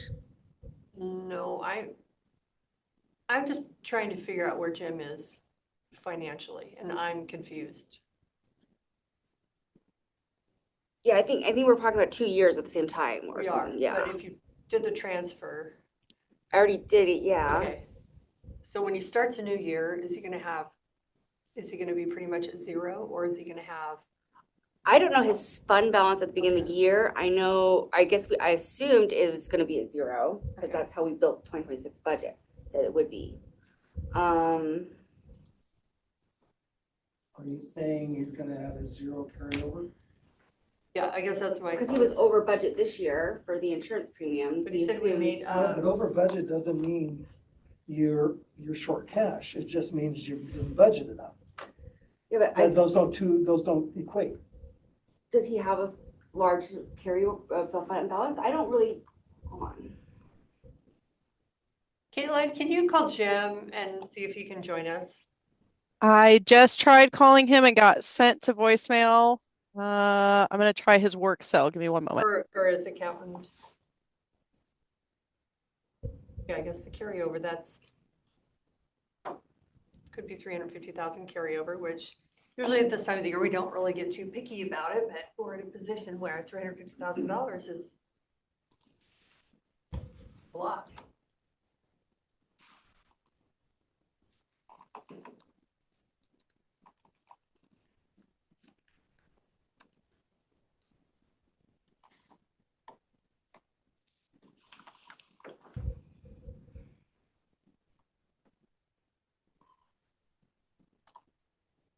Assume anything on the budget, I just want to make sure. He has $374,000 in his fund balance at the end of November. So if that's gonna be that way in December, then that can go towards his, and we can actually Reduce his- add in the bleacher revenue as well, and then he would not require any operational transfer.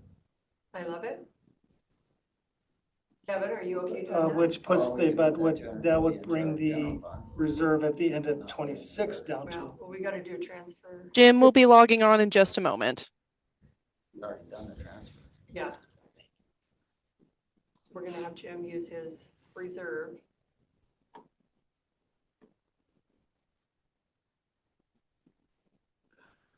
Jim, do you know, thank you for joining us. Do you know what your year end with revenue that your carryover will be from 2025 to 2026?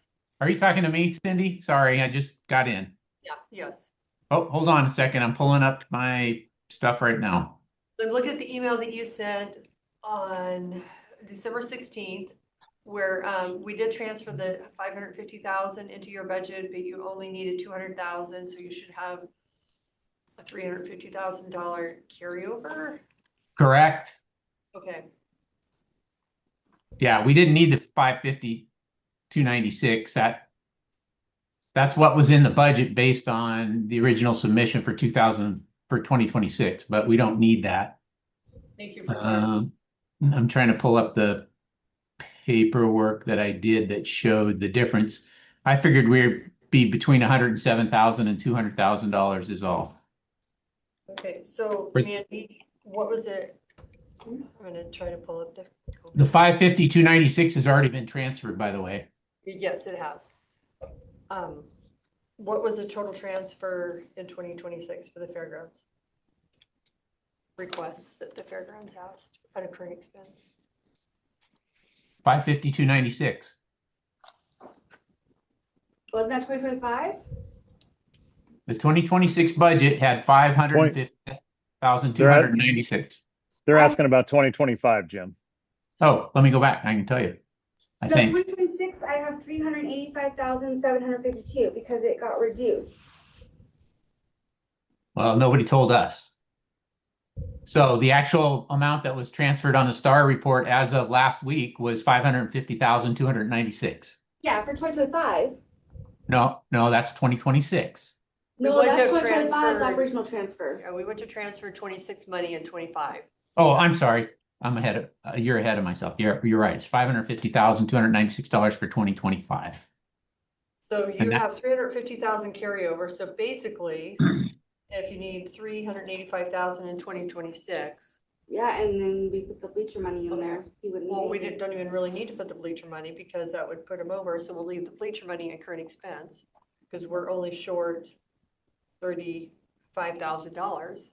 You're projecting to break even in December, or are you gonna have a little over in December? So you're Jim. gonna have. No, if you do the $200,000, that should cover any revenue shortfalls we have in December. I had originally budgeted what I figured was $107,000. And we're hoping that we have enough revenue to get us to that number, but 200,000 makes it safe. So just a minute, Jim. So we transferred 550,000 into your account, Right? and you need an additional 200,000? No, I don't need the 550. I need 200,000. But the 550 was transferred into your account. So take it back. Well, no, we're gonna leave it and use part of it in, next year. 2026. Okay, I know what we're doing. Okay, so we only need to account for $35,000 of transfer in 2026 because we already did the transfer in 2025. So can you reduce that transfer? Kevin, are you following us? Yeah. Oh, Really, I feel like you can't see all the paint I got on myself today as I've been painting. Oh, I just, am Have you sorry. been inhaling the paint fumes, Jim? Okay. Well, no, I think it's epoxy based, so it's not getting me as high as I was hoping that an oil based. That's why it doesn't know 25 or 26. Okay. Yeah, that's. But you that's and fine. I both were on the same page. Okay. Okay. Yeah, we so- should be good. I think you're right, Cindy. It's important to let the refund go into the fair fund.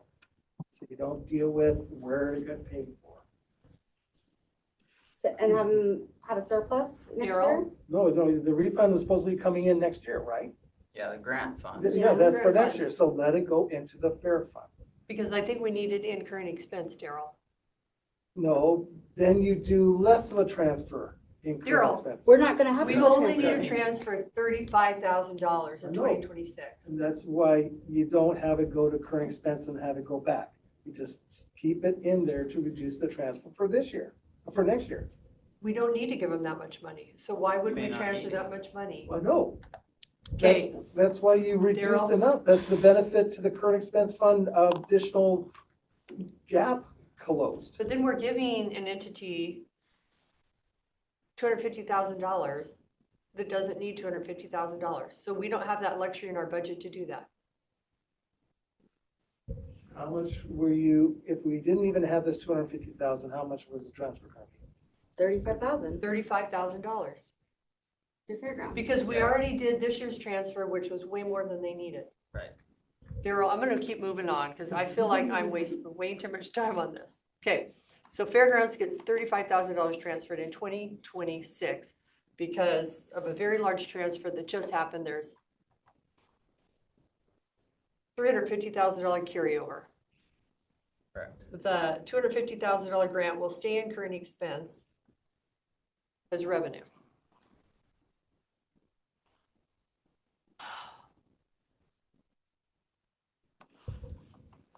So what do our numbers look like now? We've got to be chipping away something.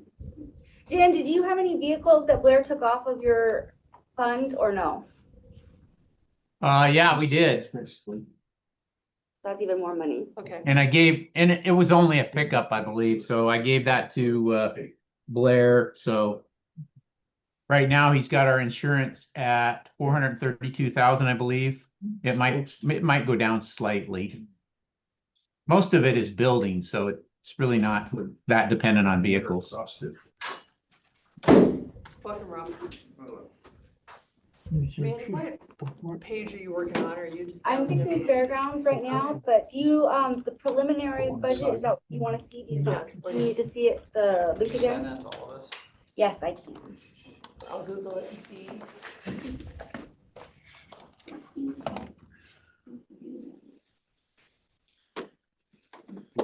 Are you talking to me, Mandy? No, myself. Okay. Our current insurance is 432,871. And it might change slightly, but not much because it's just, I think, one pickup. Most of that is building based. It's liability for buildings.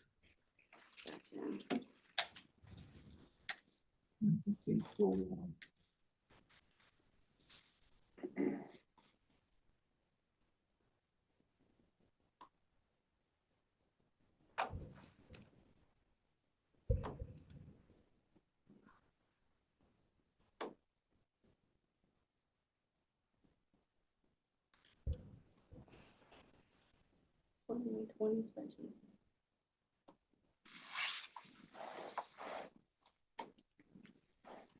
We would have had quite a bit more if we hadn't, we had that major mistake on insurance this year for 2025.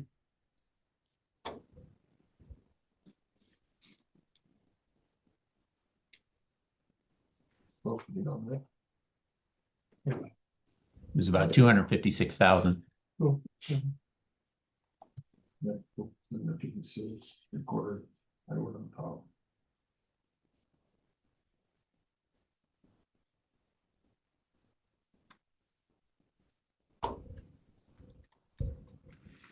You guys want me anymore or are we good? No, thank you, Jim. Thank you. Okay. I gotta go back to my painting. Thank you for joining us. Oh, you bet. Holler if you need anything. Call me on my cell phone if you need anything more. Okay, thank you.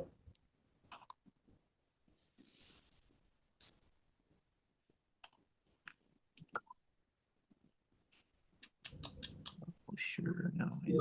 Insurance one?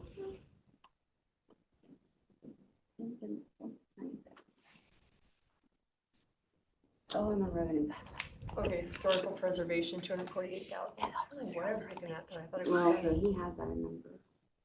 Okay, no change in it. That's wishful thinking.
Well, Daryl is happy with the budget because he's signed a piece.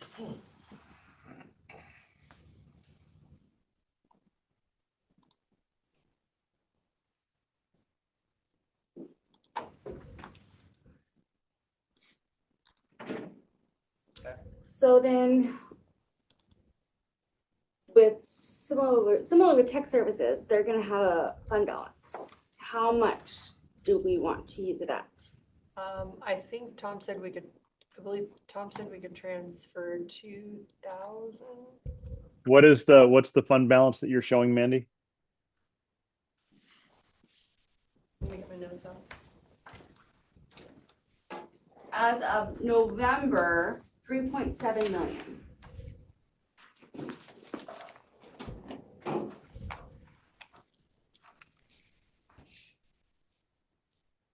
Yeah, I have 2 million out of TS for 2025, removing 2 million out of the transfer, 1.5 million out of the 105 account, which is that salary account.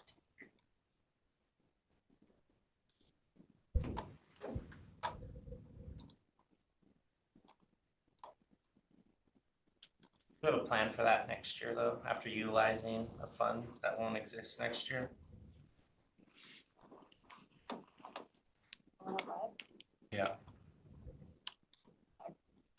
we'll have 1.5 million in it next year. Yeah. So if we use it for 26 and 27, we're gonna be like 1.8 million behind versus 1.5 million. Right.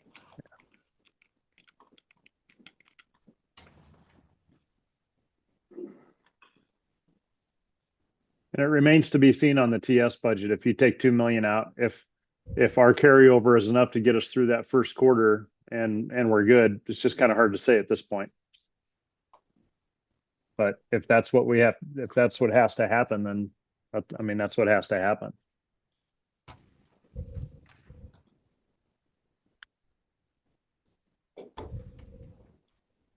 Well, for me, it's easier to do that than to send out letters right before Christmas.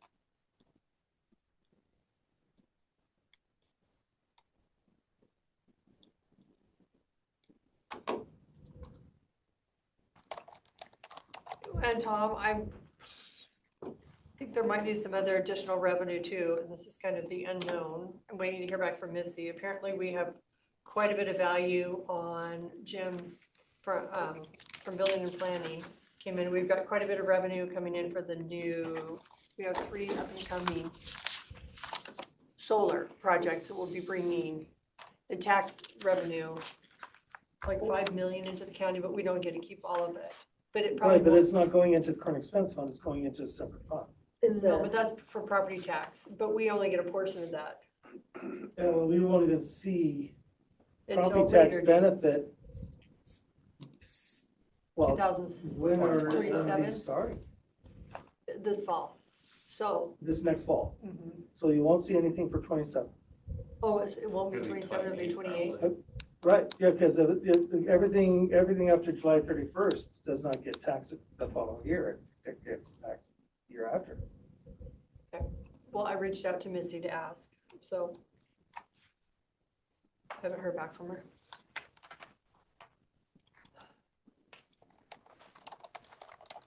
That's why it's all these revenue items are such unknown, Yes. because these projects, these huge projects, you don't know when they're starting.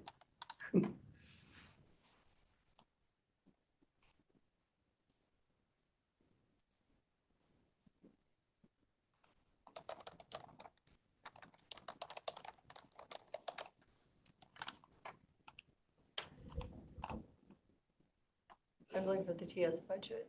There's the Quincy transmission line, it's another huge dollar amount on the part that's contracted out.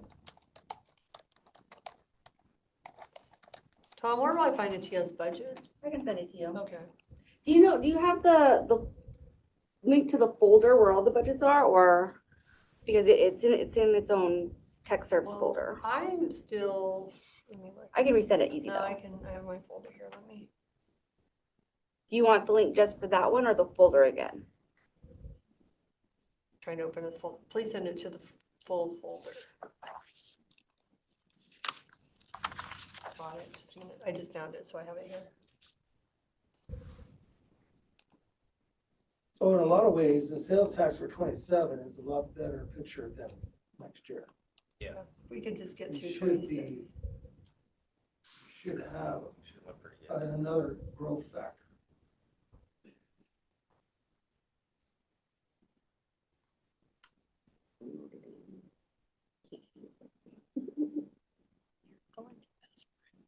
Tom, since it's taken me a hot minute to find this, do you know what your total transfer was? 5.1 million.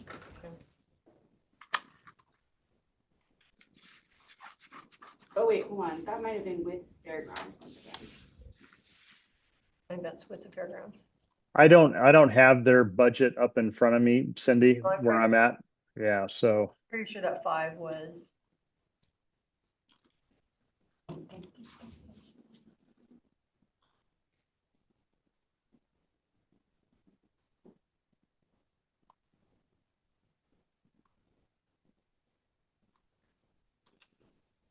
So what you're wanting to know is how much our current expense contribution, but other departments' contribution. Because if you're For gonna what, be Darryl? reducing them out from current expense, then the other funds that funded should be proportional.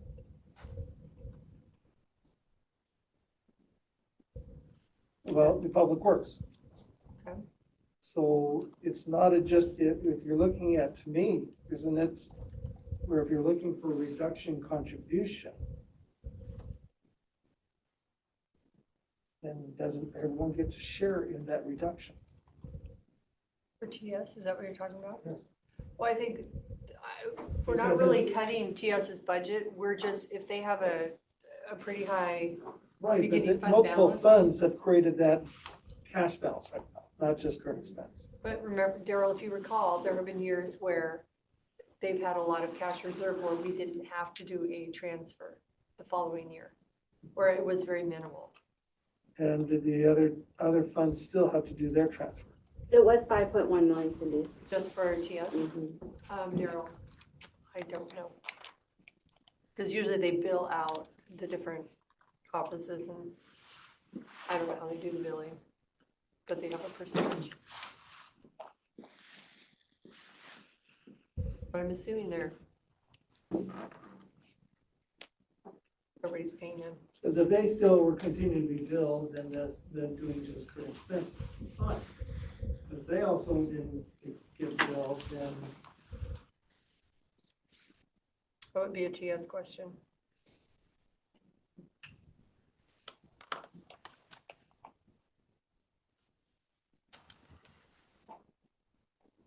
Share the love.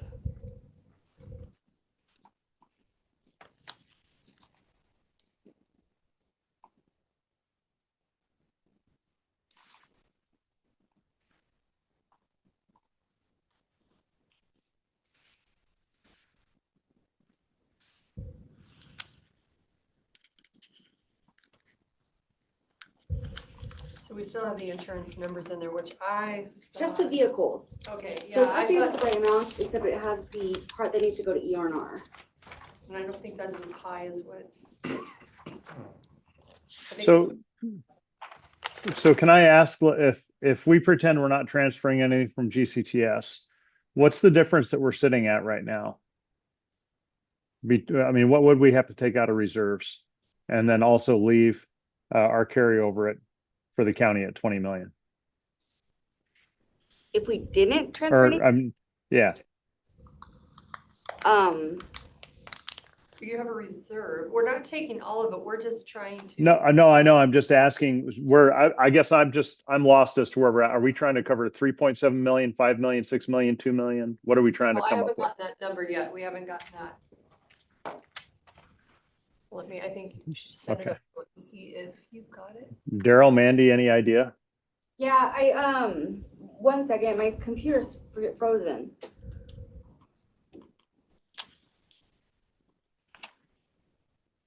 At 4.4 million. Yeah, I want to know what that number is.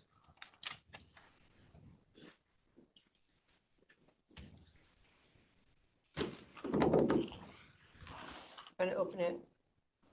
Or maybe I can go. Yeah, it's mine's not Back opening it either. from here now on the slide.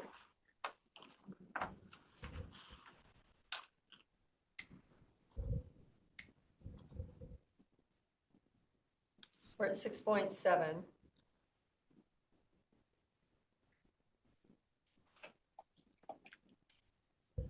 Looks like I'm on the same page as everybody else, that we have not removed. The vehicles have not been removed. I show 400,000 for the vehicle insurance. For current expense in total? So that would be- I'm not sure if that's, I'm just going off my notes right here.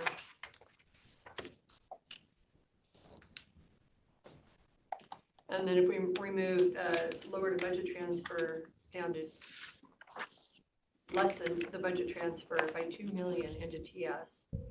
And then on the 105 account, we take some of that revenue, 1.5 million out of 105, which is the salary comp.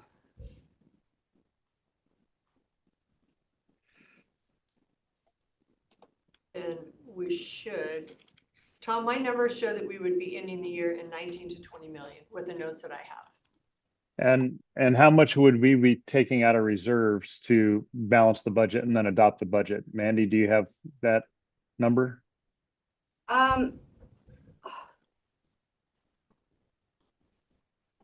If we transferred 5 million or if we didn't transfer 5 million? Is the 5 million a combination of the 2 million from GCTS and monies from elsewhere? Well, if we get rid of if we reduce it by 2 million by taking from the fund balance rather than doing an operating transfer, then we'd be we're looking at like a $3.5 to $4.5 million dip into our reserve. Okay. I wasn't following that exactly. So we're looking at a $3 to $4 million dip into our reserves if we don't remove money from TS or if we do. When we remove money from TS, we will still be, I'm sure we're. It's still going to dip in our reserves, Tom, because the money is coming off the top. So it's with the ending fund balance around if we end next year at 19 to 20 million, we'd be dipping into our reserves.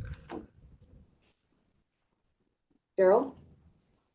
First thing I'm trying to understand the concept, when you say dipping into TS, are you saying reducing the amount of the transfer? Or are you talking about an actual transfer out of the budget of TS? Reducing the amount of the transfer into TS next year by using their fund balance instead of current expense fund balance. Thank you, Mandy. Of which then we budgeted 5 million. 5.1. So that's part of our deficit, is that 5.1.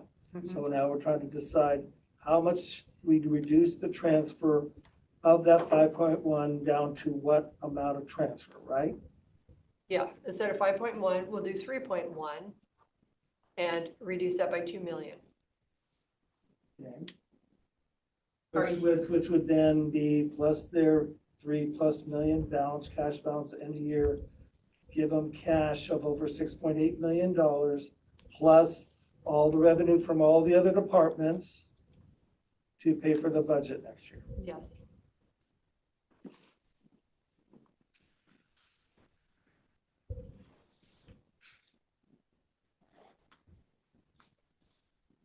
If we transferred nothing into TS, we're still at a gap of 4 million. Are you saying we're $9 million off? Yeah. We're 9, oh, can I look? I need to see. No. We can't be that far off. We're at 6 million. And this is why I asked for, we need to see the budget for Right, where each we at, right? department. Yeah, but Okay, where do I look at? Which one do I look at? yeah, hold on. I can get the cord for you. Yeah. We were at 7 million last week. 7 point something. But that was with the fairgrounds transfer and that was with the TS transfer. So now we reduce the. And if we reduce the fairgrounds transfer and if we reduce the, He does throw it. Did you meet with current expense departments and go over their expense revenues? Or did you email them and get those? they sent me their 2% reductions. So that's the most up-to-date And that ones was that I like have. a bit ago. Yeah, I haven't made any changes to that except for Prosecuting. prosecution, they made their own changes. Yeah, and then I just put it in here. Okay, so we're at 4. I was looking at the wrong. So Something. Oh, 7.7, that's the number we had last week. that's where we were at, without making changes with the insurance fund, without making changes to fairgrounds, Yeah. without making changes that we've talked about today. Gotta be here for a reason, Joe. But that was with only estimating operating transfers at 1.7 million. That may just be So that was using the fund balance of 501.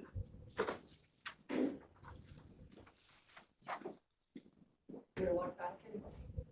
So that 7.7 is using the fund balance of 501. Not all of it, but a lot of it. So if we only use 2 million of it. and Okay, we- what is 501 again? Tech services. Okay.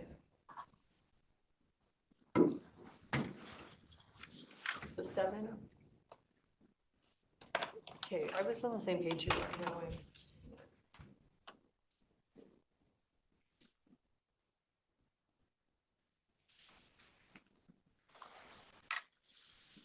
But if I make that 5.1 million, our gap is gonna go back up to 9 million.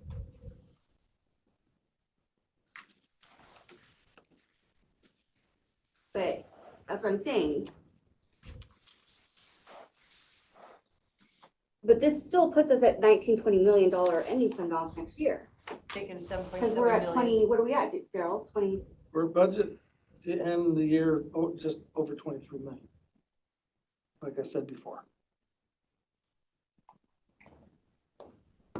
So if we're gonna end the year with 23 million, but we're taking I'm showing 7.777 million out of reserve to balance our budget. that doesn't have the vehicle reduction. Which is about 400K, I think. Mhm. Okay. And then, so I'm a little confused. So if we don't transfer, we only transfer 3.1, we reduce the transfer into TS by 2 million. I don't understand. Have you already taken that out of the 7.7 million? I took out some of it because I had calculated it using that full amount for 1.7 to try to get that down. Okay, so you've already taken out the TS, less of a transfer. Yeah, but larger than he's talking about. He's talking about only taking out like 2 million. And you take out more than that? Mhm. Okay, so that was our little cushion. And then you took out 1.5 million out of the 105 account? No, I didn't take it to the 105 account. This was based off using between 2 to 3 million of the tech services fund balance. Yep. Okay, so if we take out 1.5 million, transfer for the salary survey, and use that to reduce that, that'll be down to, we're gonna be down to 5 point something million. If we do 400,000 for the vehicles.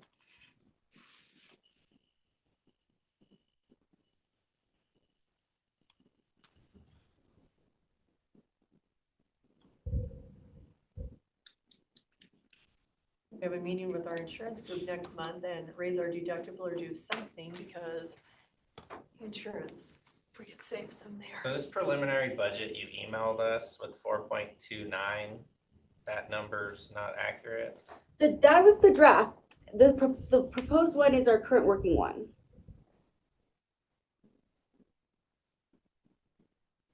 This was the draft after we got the 2%, and then we had our meeting and we made some changes, and then we were at this proposed.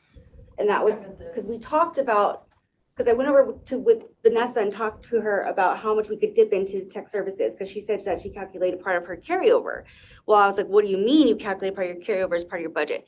And so Tom wanted me to clear that up with her, and after I did with that in our conversation, this was the number we came up that we could use out of tech services. And that's the 1.748 million? Yes. Okay, I see that. Okay. Okay, so can you go to the top so I can see what you're balancing? Okay, that is a 7.7. Okay, I'm on the same page. Okay, so we've already taken that out. So if we take the 1.5 million from the salary survey account, are you guys in agreement? We don't have to do it, but We can put the 250,000 back. Too, that would, I mean, that, oh, 250,000, yes, let's add the 250,000 for the Department of Ag, or no, the legislative grant.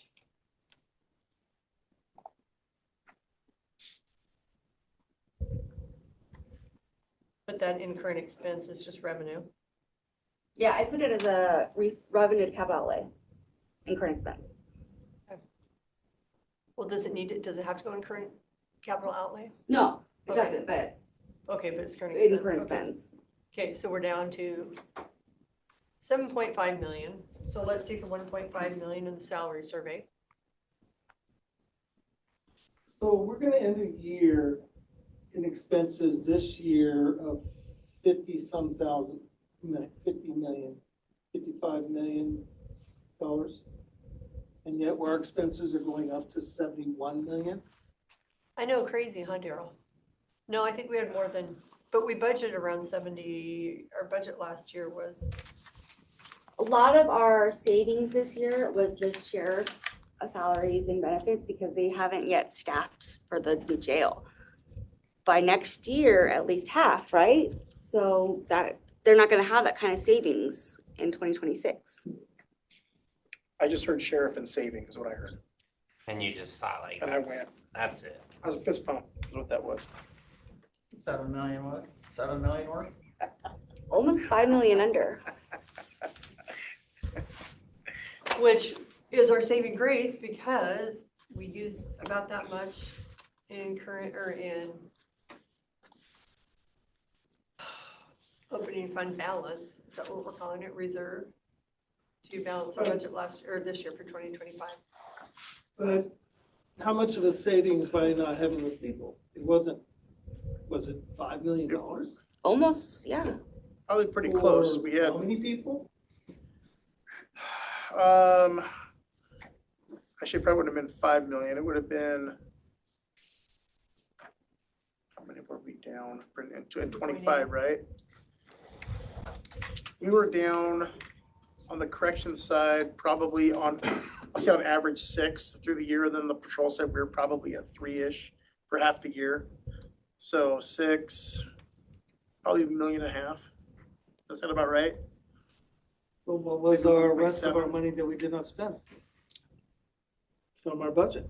We have It's- $61 million and if we're spending 55, 56, then if they're 1.5, what's the 3.5 that we did not spend at other places? Here, Daryl. This is 2025 to 2026. Recurring expense.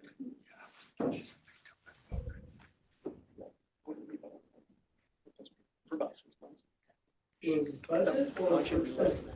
Well, it's expenses for budget. No, they're two different things. What you expended is different than what you budgeted for. So is it for what we expended or was it for what we budgeted?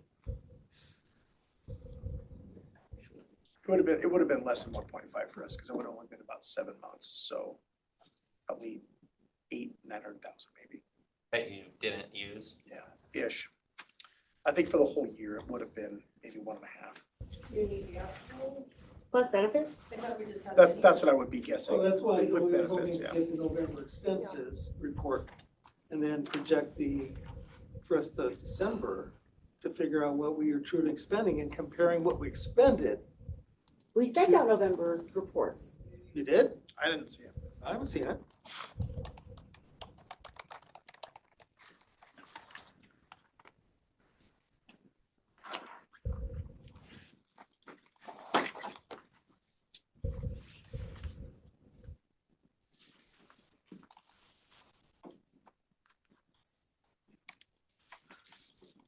We didn't give them to nobody?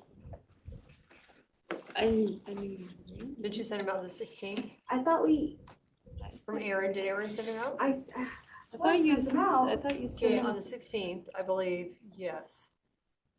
Pretty sure. Yeah, on the 16th, we received them from Aaron. I don't know.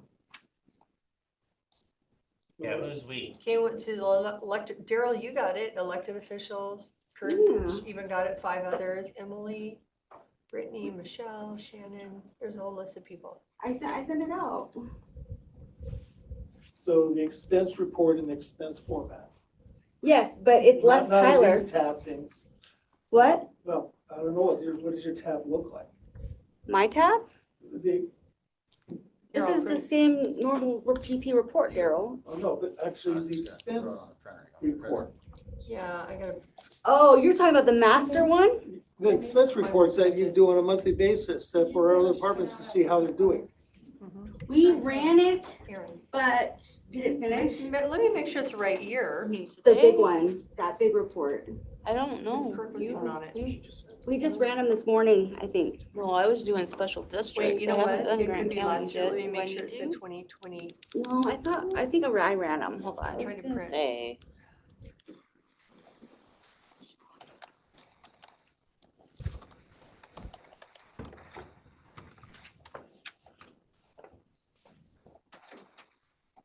This is in my computer. You were running them. I thought I ran them, yeah.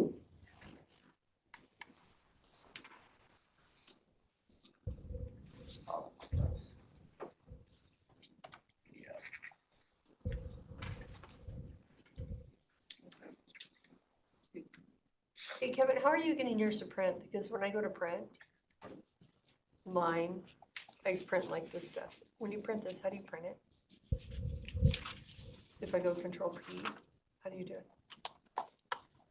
No, So drop that down. okay, this is what I have to print. There. Yeah, but this is what I'll print. Caitlin, are and you we'll still do hearing reports. us? It's Yes, this. sir. Okay, something was going on with this device, On so. this, I would just, if you right click, Print. I can't print. Even Tom's gonna look down. minimize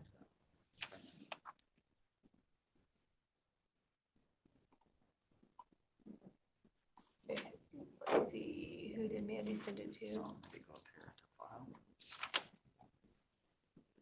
There, Daryl. Well, I was just seeing, it was sent to Barb, Caitlin, Rob, Cindy, Kevin, Daryl, Michelle, and Tom. So Decorah, I will send this to you. So we really had a budget of over $73 million this year.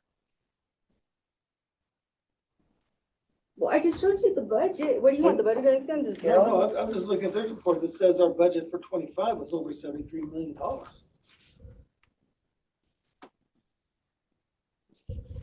Which is what, $17 million short of expending it?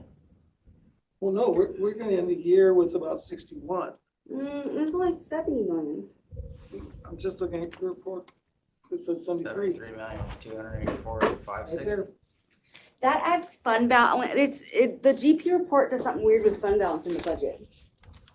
So why can't we get, well, can we get a makeshift report that just says what our budget was? So for isn't it this year? 63,966?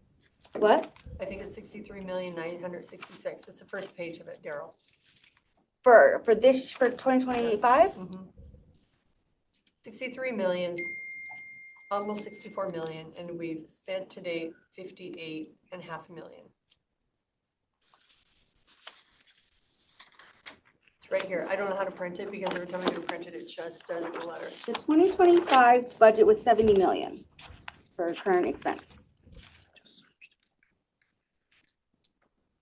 So if we spend 61, then we underspent by $9 million. And if you're less than $1 million, what was the rest of the $88 million for? Well, we're not yet done. And also, there's 2 months of expenditures not in that report for This is- AP. It's got salaries, but not AP for Tyler. That's not merged into this. Okay, so these numbers aren't legit. That's what They you're don't saying. have October, November AP from Tyler. That's the kind of numbers we kind of need. We're right on track. Should be right on track. I have that report, but it's not in a format that you guys, because it's new. We haven't,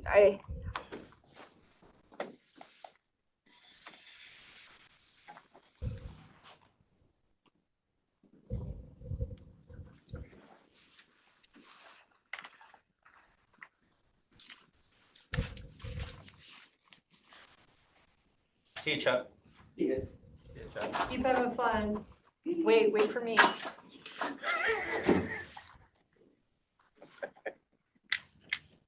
But Mandy, you are projecting that we're gonna spend the budget. Are you projecting that we will spend the budget that we have? We're not gonna end the. no, not true. We're gonna be under budget. Absolutely, we're gonna be under budget. But,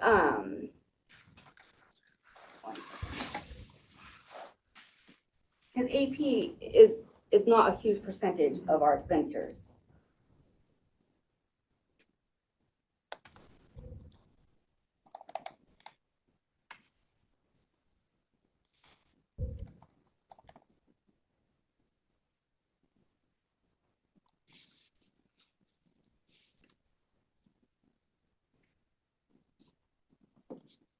Are we saying the Great Plains reports are gonna give us budget numbers that are actually not the budget numbers we used to get every month? I mean, it's always been that way off by fund balance, but it's not gonna be that way in Tyler.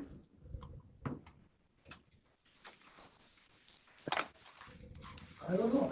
I was seeing totally reports that were What? making Arrest sense me, from want me to come with GP. you? Merry Christmas, y'all. Merry Christmas. Christmas. See you guys. Gonna note this the sheriff's office is slowly sneaking out the door, so we don't know that they're leaving.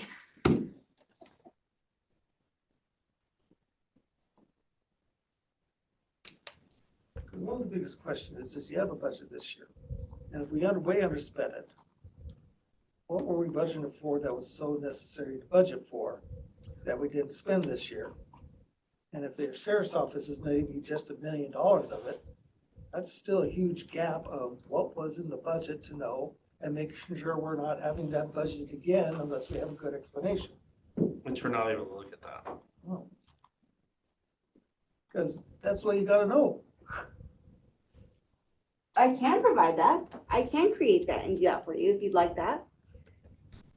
I think that's the one that's helpful. But I mean, I don't think that's gonna give you your answer for your gap here.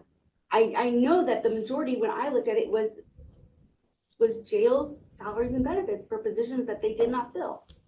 But they just said it was only about $1 million that they didn't spend this year for that reason. It was close to 5 million at the end of October. How can it have only been 1 million? Unless we way over budgeted their budget for And they something. padded it for 2 years of retro. 6% and 6%, 12% over. We did that though, didn't we? So that was done. But the 12% also is for the unfilled positions as well. Okay, that's I what don't think, he said there were only 6. 6 and 3, 9 total. It's not that much. So even if you had them fully staffed, Give me a moment.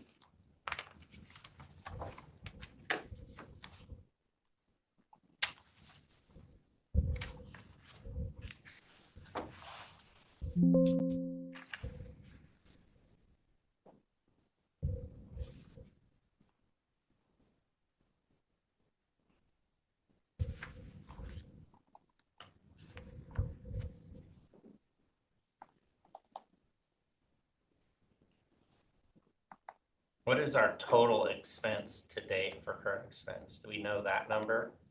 I'd have to find out. I'd have to calculate it. we have a payroll Wednesday, right? Yes. And Joe had a bigger payables because of the multiple weeks, but he said the numbers aren't anything of any significance. When I asked him last week.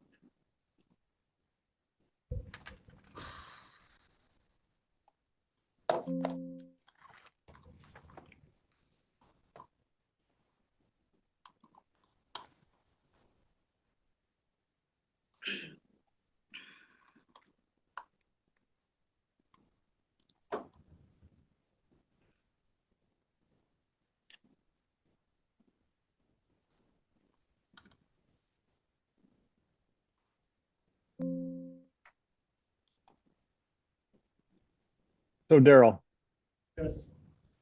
okay, so riddle me this, right? So if we knew, well, we do know what our 2025 adopted budget is, we should know with some accuracy what the expected year-end balance is. And we know what the 2026 budget request is with the 2% reductions.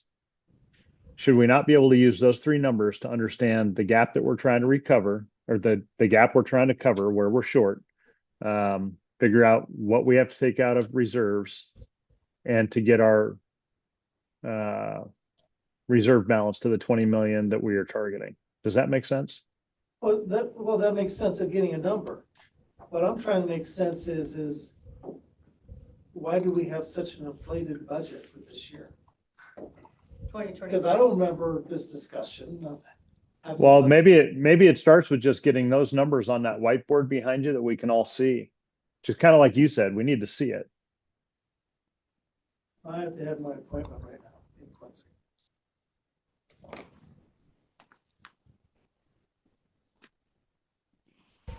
Anybody else with a comment on that? I'm just trying to get us down the road here. Yeah, no, I appreciate. I think if, I can get us a close number 10 minutes. okay, The budget to actual. everyone. Have fun, Daryl. Can I go with you? Hopefully he makes it and he doesn't fall asleep. I mean, Mandy, does that make sense what I was asking there? No, I wasn't paying attention to what you were asking Daryl. Well, we know what our 2025 adopted budget was. Yes. And with some accuracy, we should know what we've spent to date and what the expected year-end balance should be Yes. in comparison to that 2025 adopted budget. We know what the 2026 budget request with the 2% reductions is.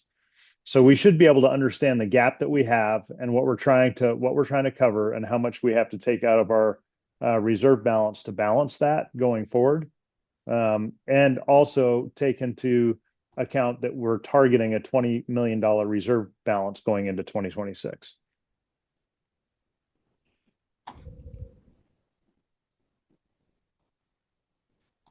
Does that make I sense? would think so. I mean, but I think it's just as simple as that. We're just trying to get those numbers so we all understand them so that we can. 10 minutes. but Daryl's hung up on wanting to know why we're so under budget. What? But Daryl's not in the room now, so we don't have to worry about what he's hung up on. No disrespect to Daryl. Well, because, yeah, he does have a. And I actually have to create that full budget to actual for our budget meeting the 30th for our extension meeting. Otherwise too, as well. Like it's on my list to Mandy, would it create. be best? Hmm? So I always feel like we're just more annoying when you're trying to calculate numbers. We have our consent agenda review tomorrow. We have a work session in that between 9 and 9:30. Do you want to bring some numbers, the actuals, expense to date? Would that give you a little bit of time? Or we can wait 10 minutes. Whatever you want to do. I mean, it really won't take me that long to put them together. I mean, dirty, put them together dirty, but in a presentable format would take longer. Like a nice thing. Yeah, no, I just need to kind of want numbers, so I'm okay. I can write down numbers.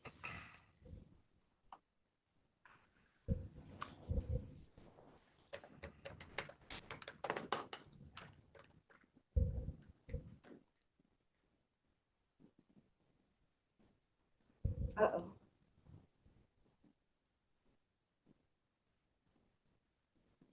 I thought it said 2,000 lines, but does it say 20,000 lines? Oops. Yes. Like that.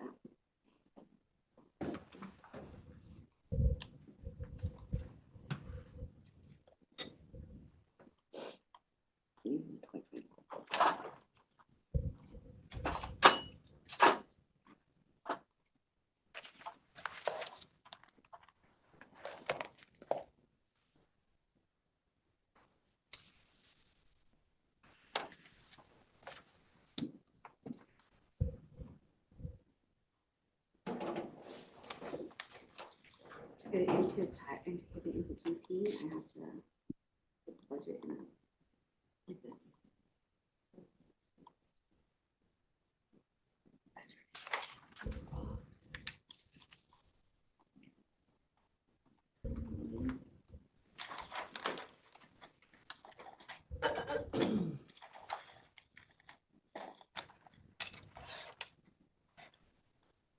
Oh yeah, it'd be doubled, revenues and expenses.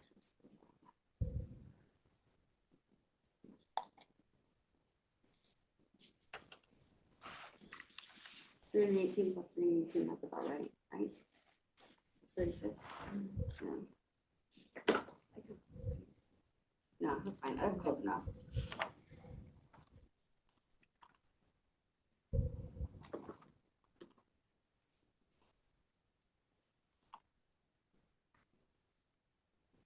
I don't know of anywhere else where we were under.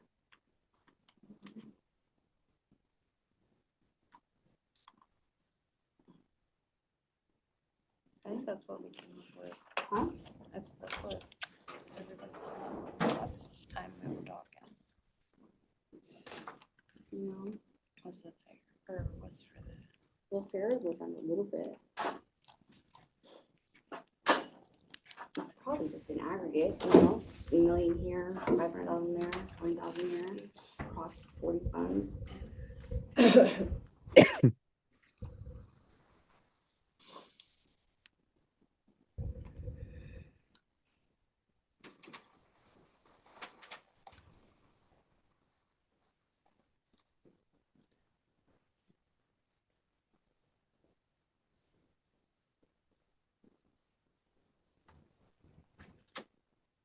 That's the budget.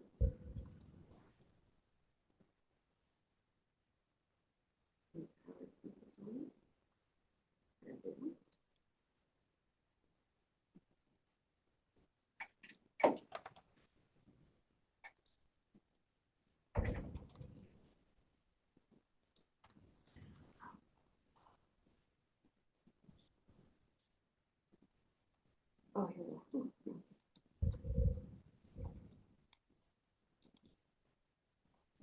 GP.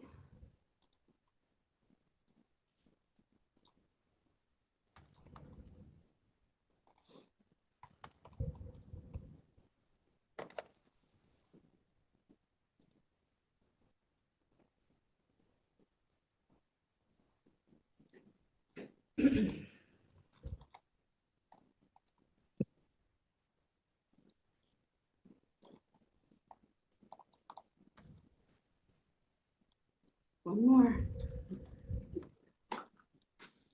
That's enough.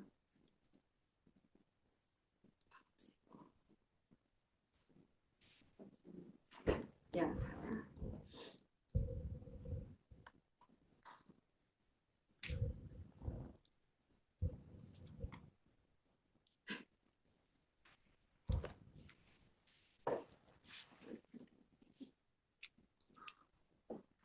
Convert this back to GP though.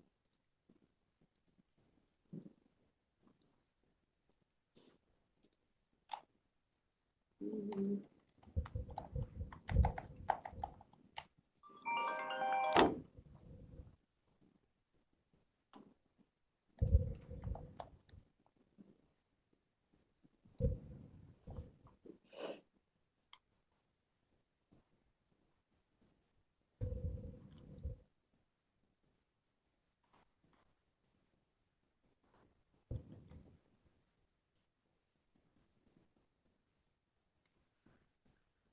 Oh, I better get a new one.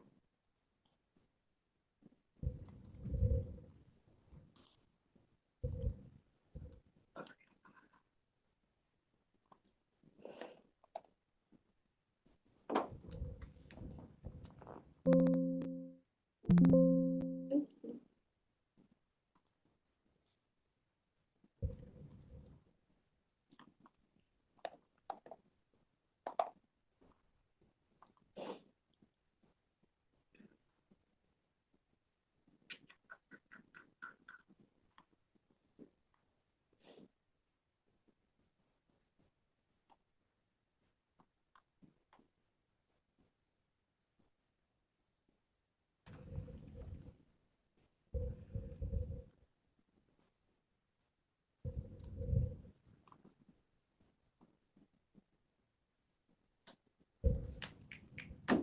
Mm.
Now I just gotta glue it together.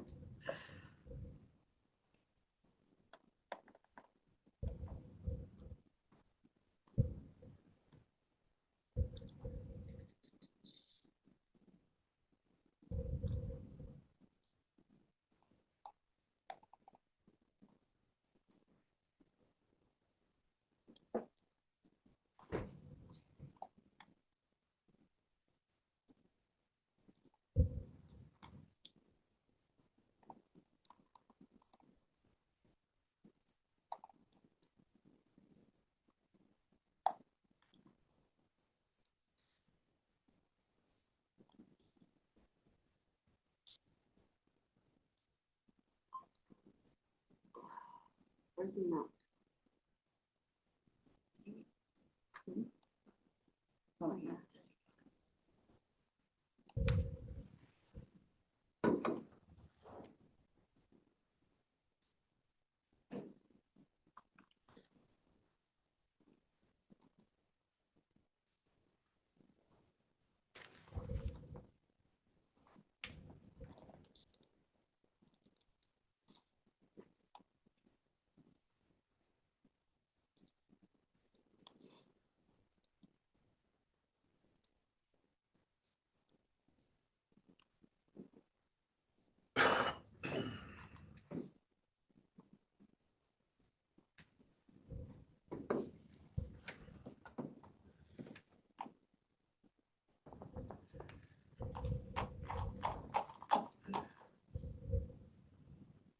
There's nothing.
This first one's Tyler, right?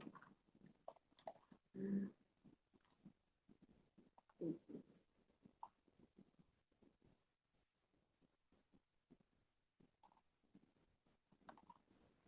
Tyler, actual.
Hey, Mandy, a couple of times during this meeting while you're working on that, as budget sheets have popped up and people have seen them, they're noticing that the budgets they input with the 2% reduction aren't matching what they're seeing as it pops up.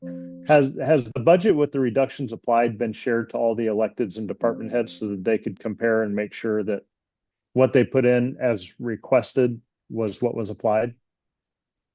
Not, I didn't turn around and send back what they gave me. Okay, Most of the stuff in the same worksheet, like it wasn't a separate spreadsheet. But I have some spreadsheets up, Tom, that are old. Are you talking about these? Okay. These Well, are. I'm not sure. So I heard from the district court and from youth services that the numbers weren't quite matching. So maybe if you have updated numbers, maybe if you could share those so people could compare, that'd be great. And we could make sure. I'm trying to make it one file. Yeah, okay. Yeah, and so I had that started, and I did plan to send that out to them so they could double check that, but the spreadsheet itself where all the 2% reductions are housed, the individual department should have the same link to the same spreadsheet. And like, so youth services, they should be able to just go into their spreadsheet and make sure that this is the one that. We might send an email out, or if you want to, or and can kind of express that in an email so people know to go and look, and just to have them double check it, that'd be great. Okay, yeah, that's fine.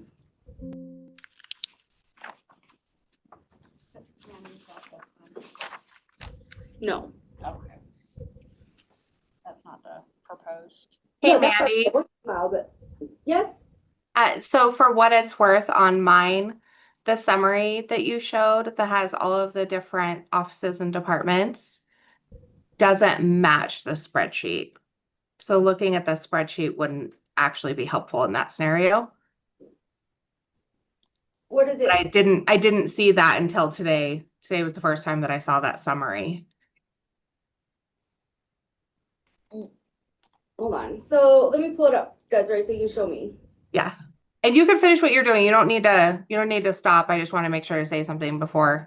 Well, because I don't know what because did you send me it outside of the worksheet? No, what you have in the worksheet, I added a tab for my current expense with all of my grants removed and my reduction. And that amount is correct.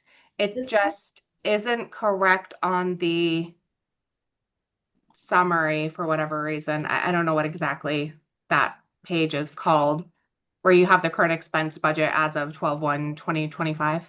Yeah, just the draft. Okay. Yeah, well, I think she's referring to the proposed, the one I just showed Yeah. you, that one. So, hold on.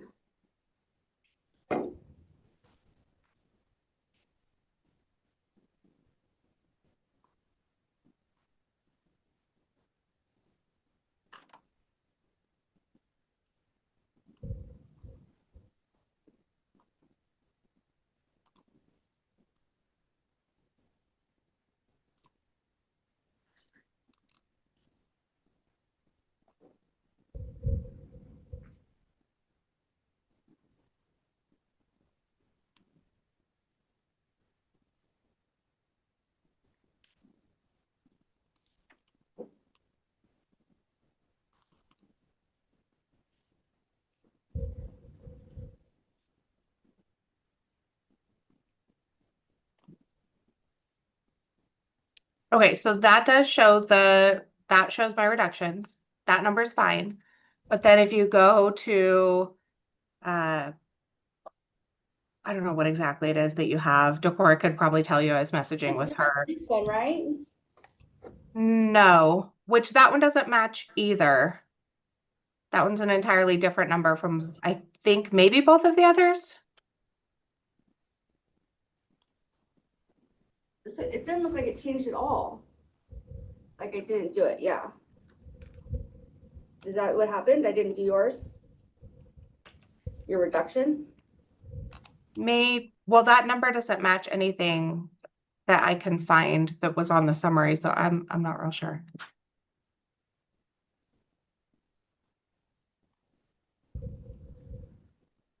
Because that should be the 3,846,490.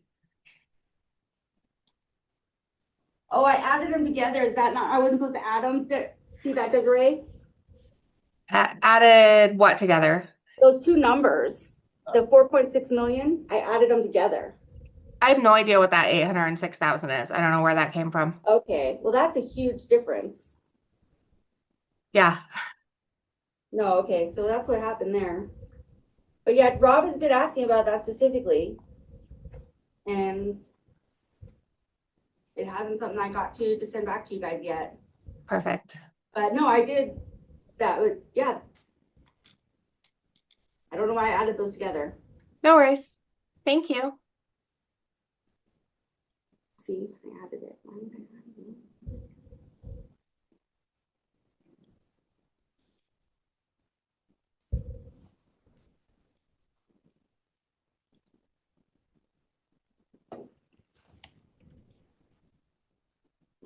different.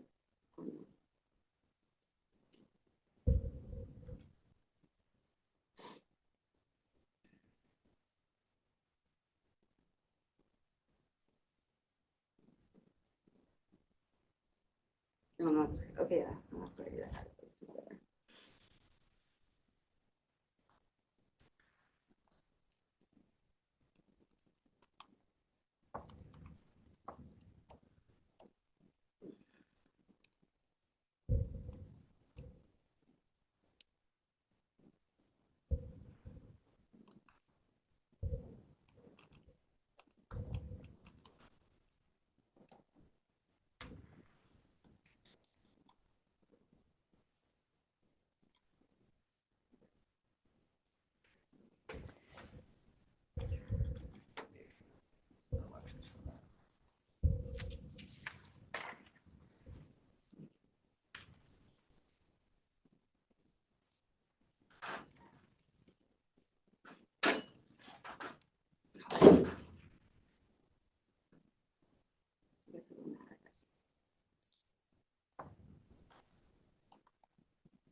guess it doesn't matter.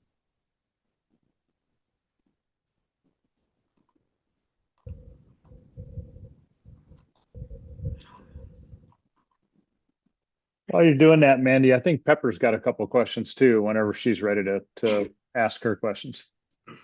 Is she able to just email it to me or?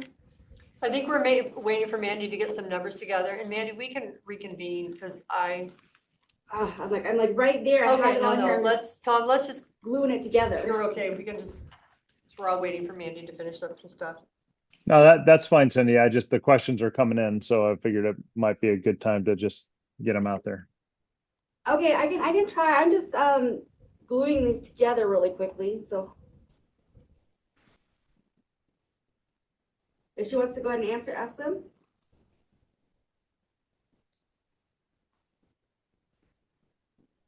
There's just like a $260,000 difference in the figure of proposed budget 2% reduction that you have on your summary sheet versus the linked spreadsheet that we filled out and reduced for you. What you have listed there is like a 6% reduction, not a 2% reduction. And I guess I want to know where those numbers came from.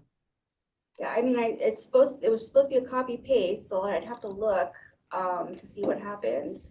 But I do have yours open. This one, this 3 million, Pepper? Yes.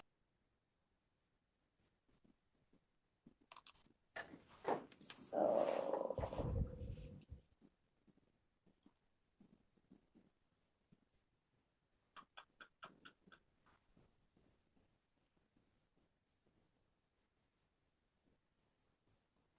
how much is that?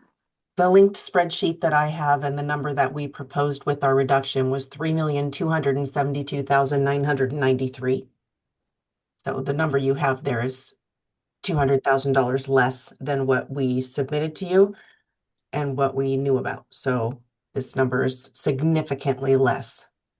So It's okay. We can take this up a different time. I know Cindy wants to finish what you've got. No, if it's higher, so this spreadsheet's not right. I don't have the right spreadsheet. Is that what you're saying, Pepper? Or I don't have the right spreadsheet. What you have right there is not, I don't know where you got that. The spreadsheet that you gave us was something different. So this is the one Sue Hale sent to me, I think. We filled out the one that you gave us online. We filled out a linked copy. We did not send you a copy of a workbook or anything like that. We The told 2% reduction? or the original? The one with the reduction. Okay, this So, is the, um, but your link opens up a different spot? it must, because what you're looking at right there is not what pulls up when I click the link that we were using. Are you in there right now? I am. I'm in the book that you had us fill out. She's not showing up. I'm in there as well. She's not showing up. It's just you and me. Okay, yeah, we'll have to get together, Pepper. I don't know what file you're in. I'm sorry. Okay. I'll wait for you to get in touch with me. Yeah, well, no, that's the 2025 one. It's not, maybe there was a link that was going there. Yeah, I don't know. No, she's not in that one either. I don't remember her having multiple spreadsheets.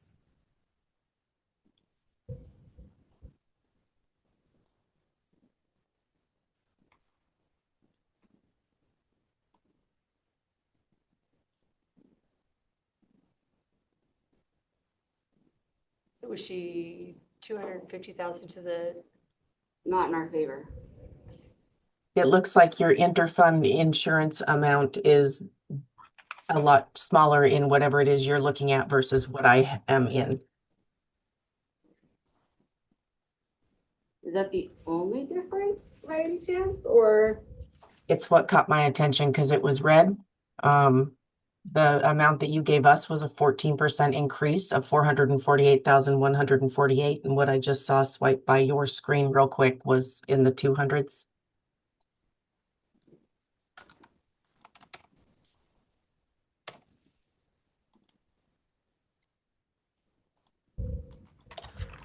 No, I'm gonna have to dig, Pepper. I don't know.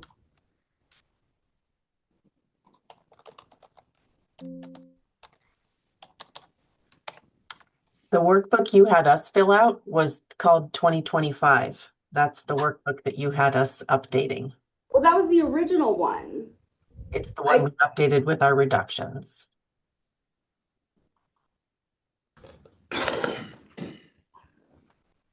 Oh, okay.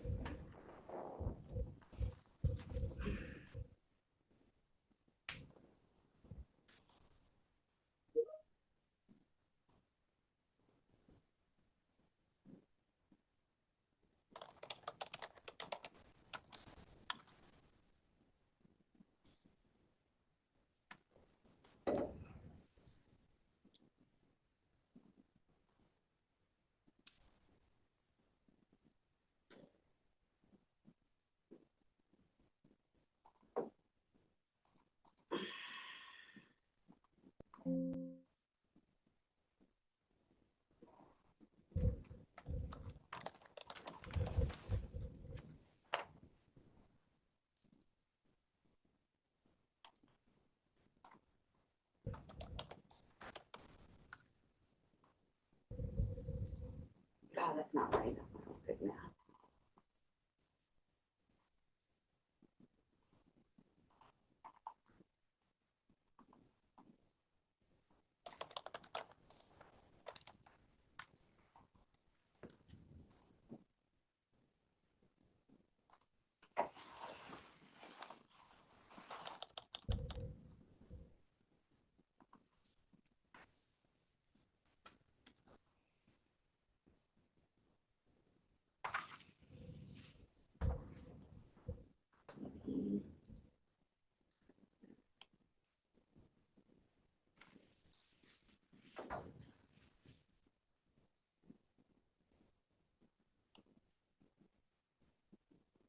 my thing says 2025 budget, but underneath it does say 2026.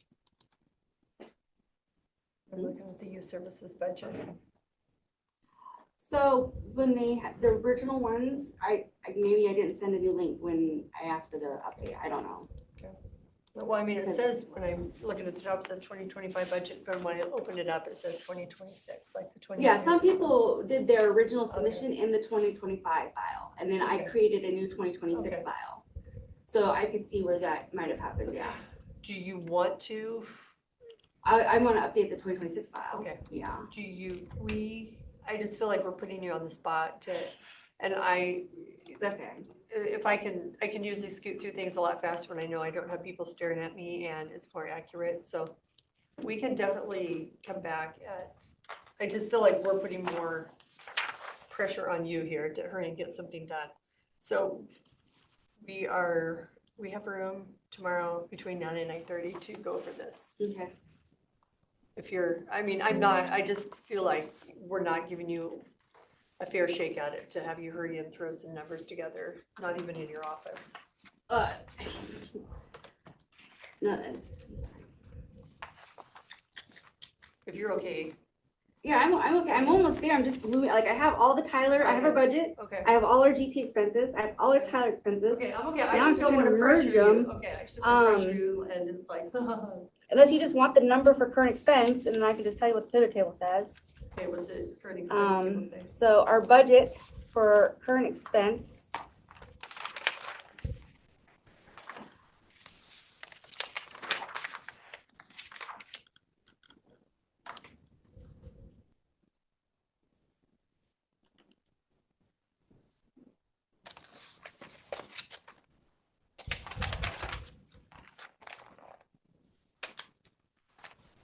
Do you mind if I steal water in the fridge? There are waters.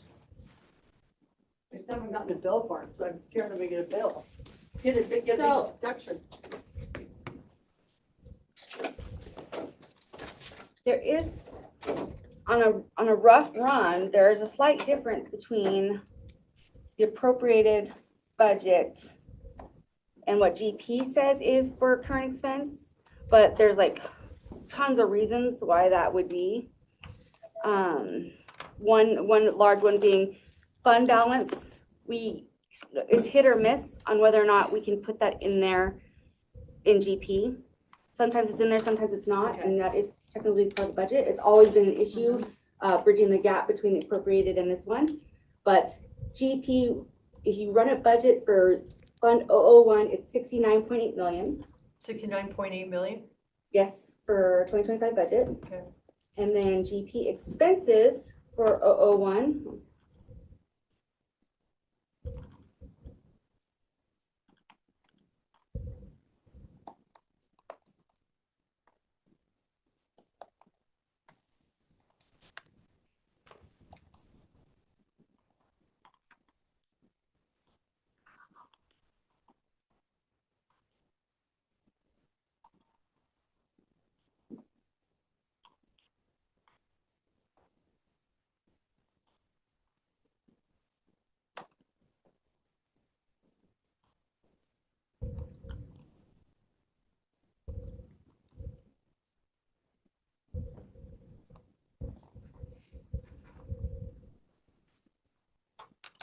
Oh, wait, hold on.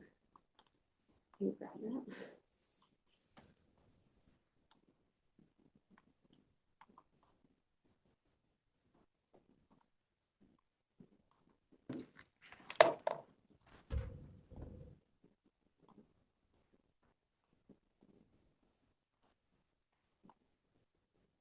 Why is it-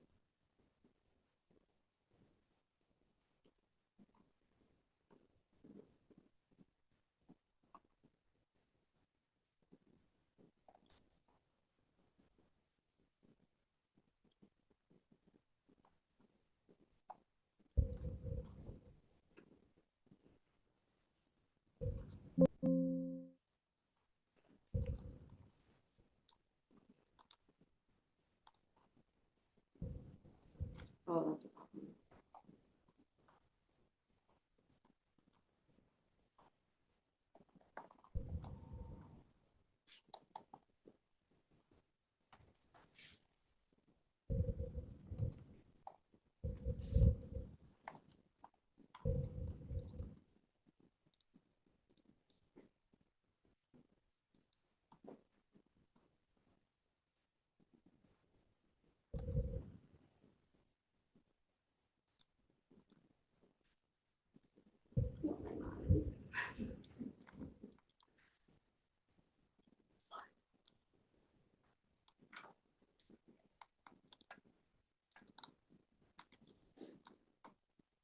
60 million, 60.8 million per GP, 60.8, for GP. okay. And that's expenses? Mm-hmm. So we budgeted 69.8 million for revenue, right? And then 60.8 million for expenses, that's year to date, or that's for the whole year? That's just GP. She's still That's just working on GP. Tyler. I'm still, I get the Tyler number for you too that we're gonna have to add to that, but that would be for to date. Okay.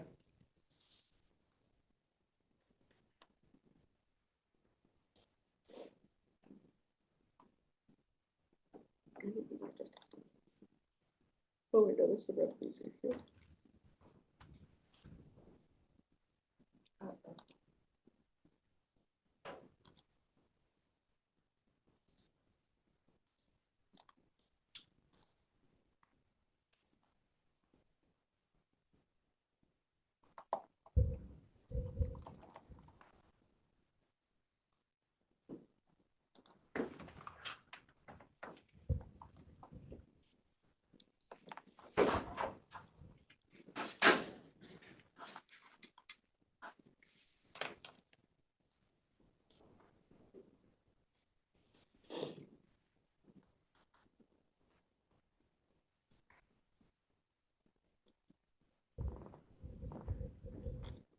I don't understand why showing me expenses in Tyler.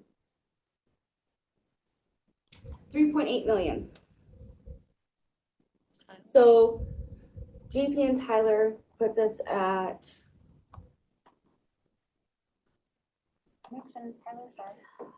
3.8 million. Is that 64 million? GP. 4.6, right? Mm-hmm. Don't trust my adding. So, which is about 5 million under.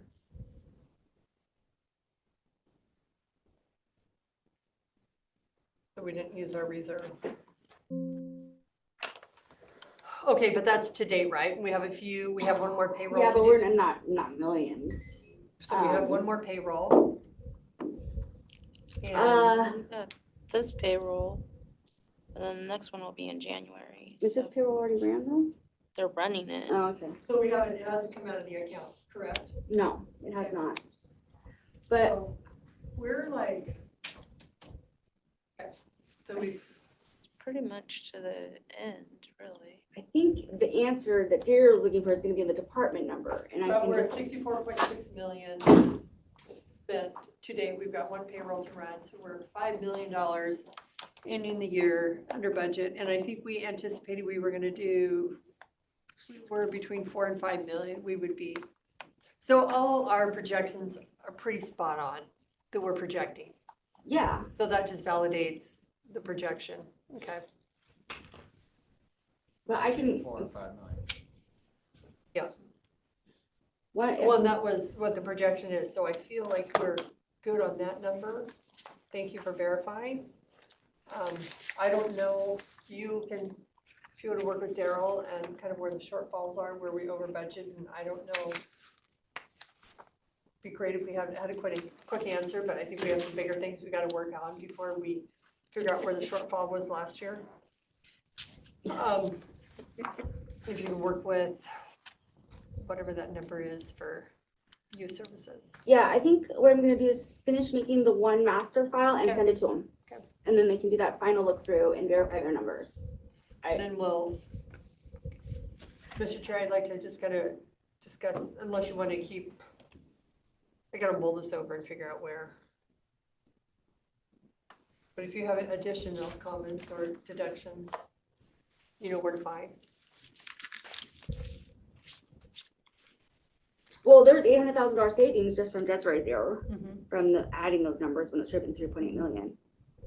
That more than makes up for the youth services error, but. Yeah, and then some, and then we had the 250,000, so we're getting it down. Okay. But 4 million reserves would be a $19 million end of 2026 fund balance. And what are we at right now? 23 million. No, sorry, that we're taking out of, I call it reserve. Oh, the it's called- preliminary? That we've taken out of, fund balance. Opening fund, I just don't, it's just a really big word, opening fund balance or whatever, I just call it reserve.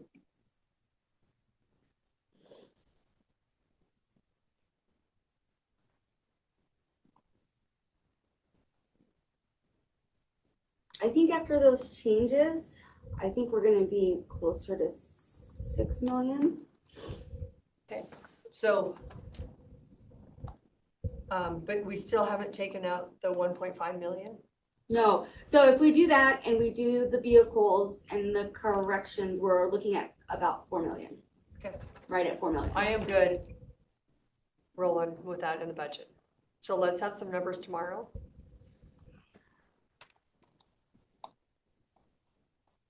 Sleep better tonight.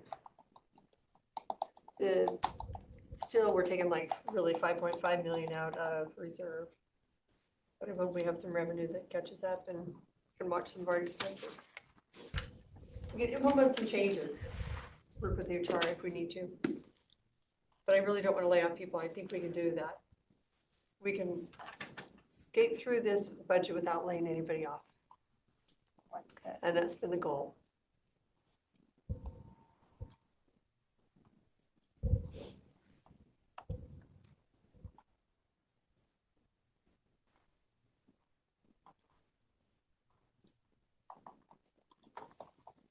Okay. That's all I have. I feel like the license like down. I tried to leave with everybody that left the room, but nobody wanted to take me. What? Even offered to go with Oh, Derek. to take her? Take me. Anything else? Nothing for you? Cindy's good? Sticking out, right? Looks like. Should they change these Do you have every any 10 questions? minutes? Do I have any additional questions? Yeah. No, I think the circling back and touching with all the department heads needs to happen. There were 3 online, 3 messaged about concerns, 1 didn't. So there were 4, but yeah, I mean, if we can get that and everyone's in agreement, then I'm good. If we don't get that, then I'm not good, so.